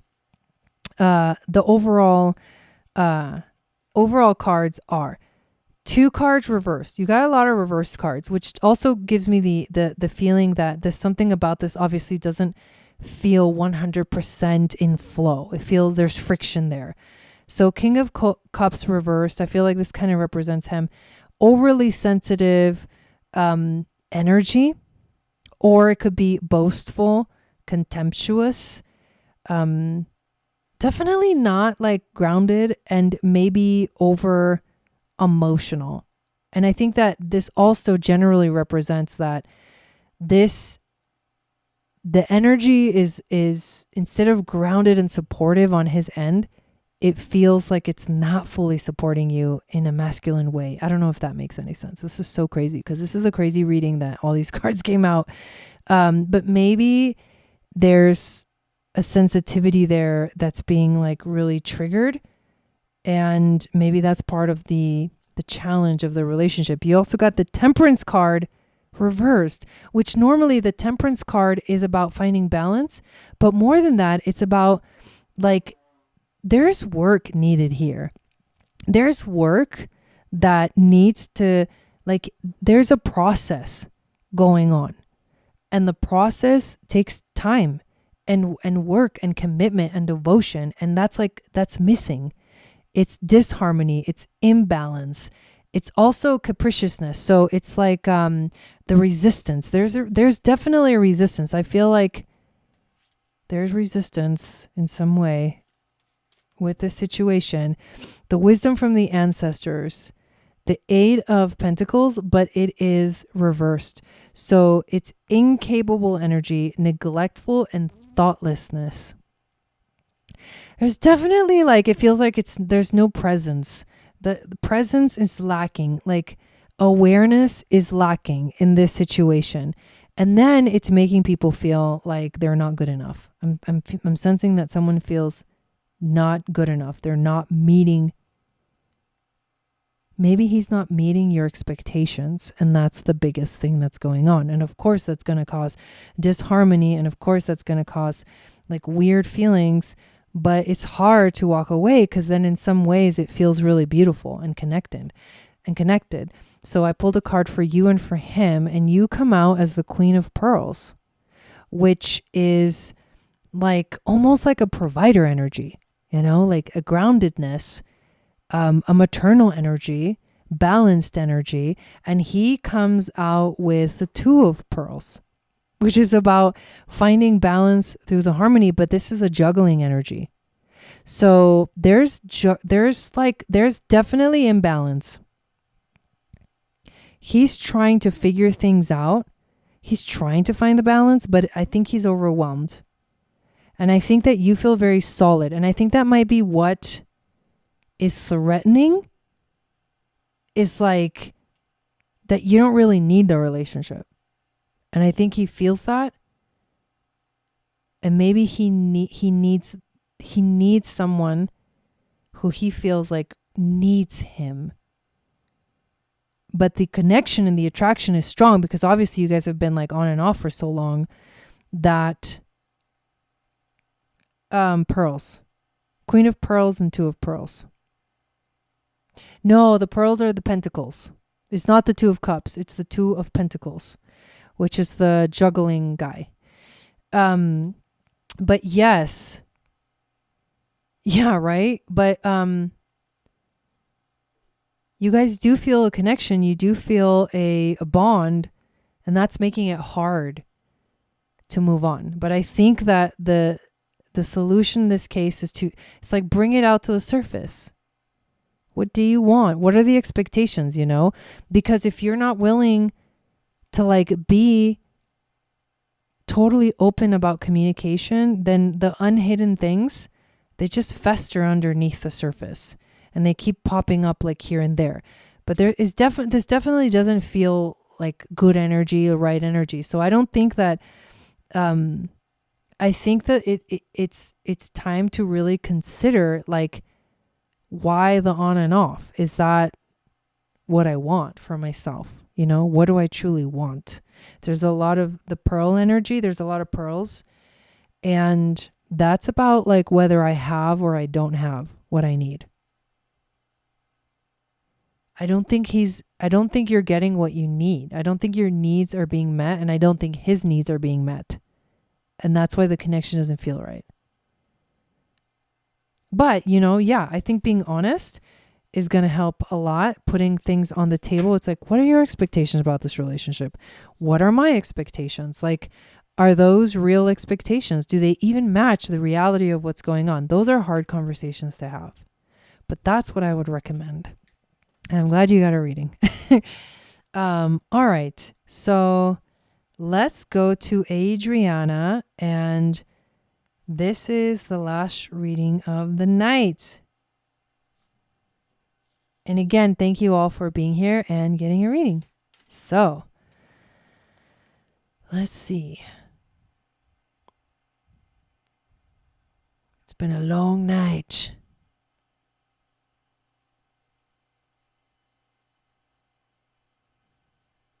Ooh, okay. I finished training for womb healing and I'm offering womb healing sessions to practice, but not sure about my future with it. I'm curious what the cards have to say about me going on this facilitation path since I've been experiencing some disconnect from the practices. You know, I'm going to tell you the answer that a reflector needs to know, which is there's going to be times where you're going to feel totally on it and connected, and there's times where you're going to feel completely disconnected because you are like the queen of being at the mercy, not necessarily at the mercy of the transits, but having to pay attention to the transits. Yeah, you're welcome. And how they affect you personally. And you need time.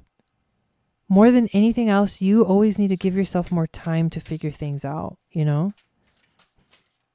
Adriana is a reflector. All right, here we go. Okay, well, we're going to pull also an animal spirit. You are getting some fucking epic cards, though. I just looked at them. Here we go. Oh, shit. Sorry. This was like intense. It's like, all right. First card, the death card. So, death, change, transformation, transmutation, also endings. Interesting. Maybe you're experiencing the death. There's a death going on here. Yes, she is.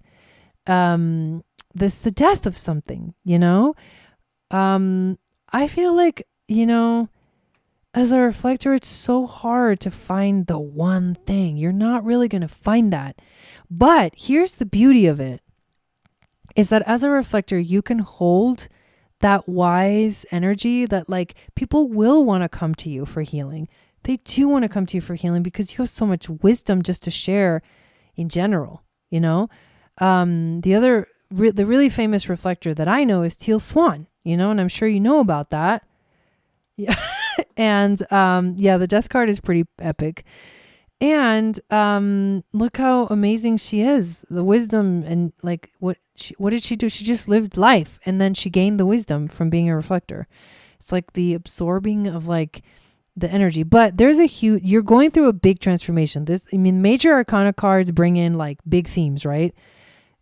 There's a transformation. Something is dying. Something needs to be transmuted. That's like the starting off point. What is the challenge? The alchemist, which I believe is the magician. Divine transformation, a visionary. So the challenge is to use your powers to create and manifest. I know you forget you're a reflector. That's really crazy because that's why you will always have a hard time finding the one thing because you're always changing and you're always flowing. So like, it's okay if right now you're feeling disconnected from it because you might turn around and feel connected to it again in a month. And that's why you always have to give yourself 28 and a half days and watch yourself for a month and see how you change because you change a lot, but there is a cycle. There is a flow that is there. That's the consistency is today is the day where I know I feel really good and I really want to do this womb healing thing. And for the next 2 weeks, not so much. I'm going to take appointments during this time, you know, like kind of like that. When I feel connected, when I feel it, I don't need this to be the only thing. I don't need this to always be the thing. I can flow within it. It's a skill. It's something that you've learned. It's in your toolbox, but it doesn't have to be the only thing. You should actually allow yourself to find many things and just share many things. And when you don't feel right with it, then that's fine. And when you feel connected to it, then that's great. But that's it. It's like, that's the answer, the deeper answer to it, right? The challenge is you are a very powerful being as a reflector, just in general, only 1% of the population. You have wisdom to share.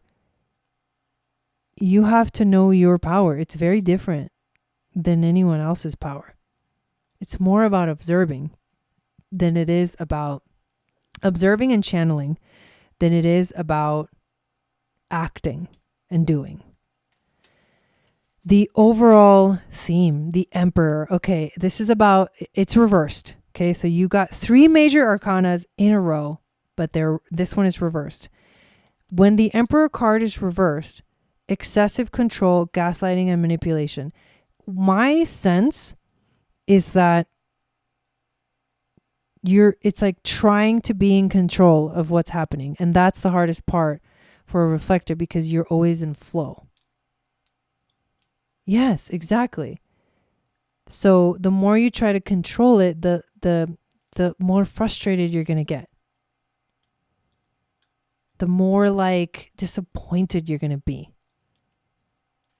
And the wisdom from the ancestors, the 5 of Wands. This is an interesting card. I want to ask for clarification for this card. Hang on one second. Because the 5 of Wands represents conflict, tension, competition. Maybe, I mean, this looks like a mirror image. I feel like you're competing with, wow, this is going to probably resonate. You're competing with the idea of what it should look like to be this thing, to do this thing. There's like an idea, there's an image, there's like a being that you're trying to be that is consistent and solid, and that you're not solid, you're fluid. It's a mirror image. You're like dealing with the mirror image. It's really weird what I'm seeing. Not weird. I mean, it's deep, actually. Queen of Cups, tender-hearted, clairvoyant, intuitive. Okay. So you're battling with yourself, and it's putting you in the darkness. But the funny thing is that you are like the Queen of Cups. You have a lot of emotions, and you have a lot of intuition, and you're very clairvoyant. Yes. And it's trusting this and knowing that this flows. So it's like the battle of the dark and the light, which is actually perfect, because that's the battle of the mind versus the body. This is your reflector energy in its natural state. But the mind in you wants to control what's going on, wants to define it, wants to like have a solid answer. There'll never be a solid answer. I know that fucking sucks. I always say that, but it's for me too, because I also don't have authority, you know? There's never going to be a solid answer. I've learned to just go with the flow, but trust that I do have the magic, you know? You have the magic. You can do the thing. You can do this womb healing. At one point, you felt really drawn to it. Just because you don't feel drawn to it right now doesn't mean you're not good at it, or you shouldn't do it. You should do it when you feel drawn to it. That's the answer. And then you got the Panther, which is the annihilation of the unnecessary. This card is all about fucking stop the unnecessary mind.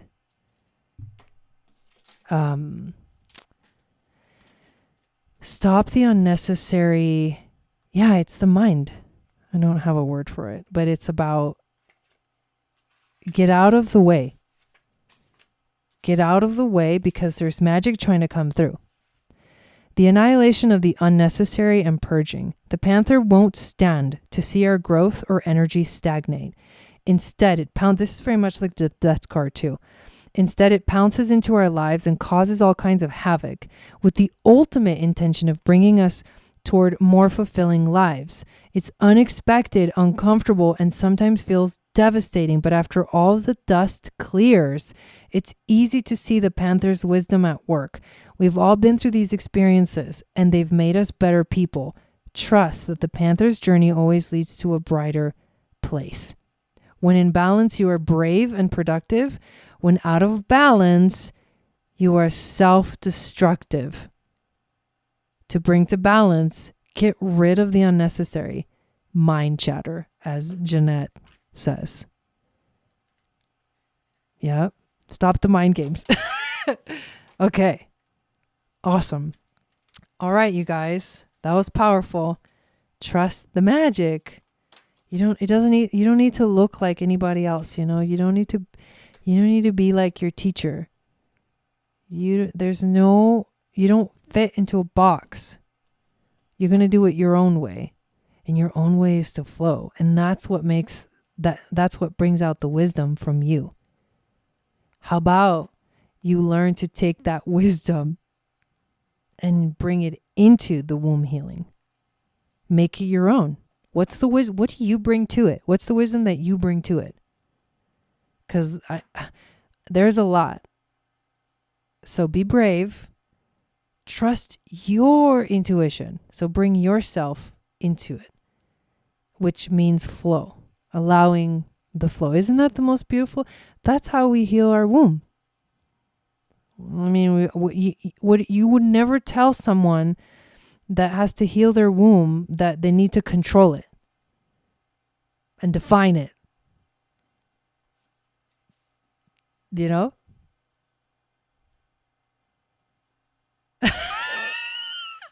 I love it. I don't know where all this is coming from. Obviously, we're channeling here. So I'm so glad you showed up too. Very powerful. I think you really needed to hear that. Yes. You're welcome, everyone. Okay. Thank you all so much. This was really fun. I haven't done this in a long time. Like, holy shit, we've been live for 2.5 hours. This is what happens for the mini readings. That's why it's exhausting, but I'm not exhausted right now because I haven't done it for a long time. So I was like ready and I feel good. And I'm so glad that I showed up for this. And all the readings were amazing, you guys. You're welcome. They were amazing. So thank you all. And yeah, you have the replay if you want to come back and watch your reading again. So Sat Nam, have a beautiful week. Come join us tomorrow for our, in the Starseed membership for our Gemini season workshop. You get a free week if you sign up for the Starseed membership. After the week, it's $22 a month, but this is a great time to come check it out. Come check out the workshop. And if you like it, if you like the content, then you can stay. Gemini season is just around the corner. Next week, we have our soul contract workshop. So come check that out as well. Next Wednesday, it's $44, 3-hour workshop looking into soul contracts in your natal chart. And I'll show you exactly how to do it. We're going to do it in a group setting. So thank you all so much. Have a beautiful week. Sat Nam. See you next time.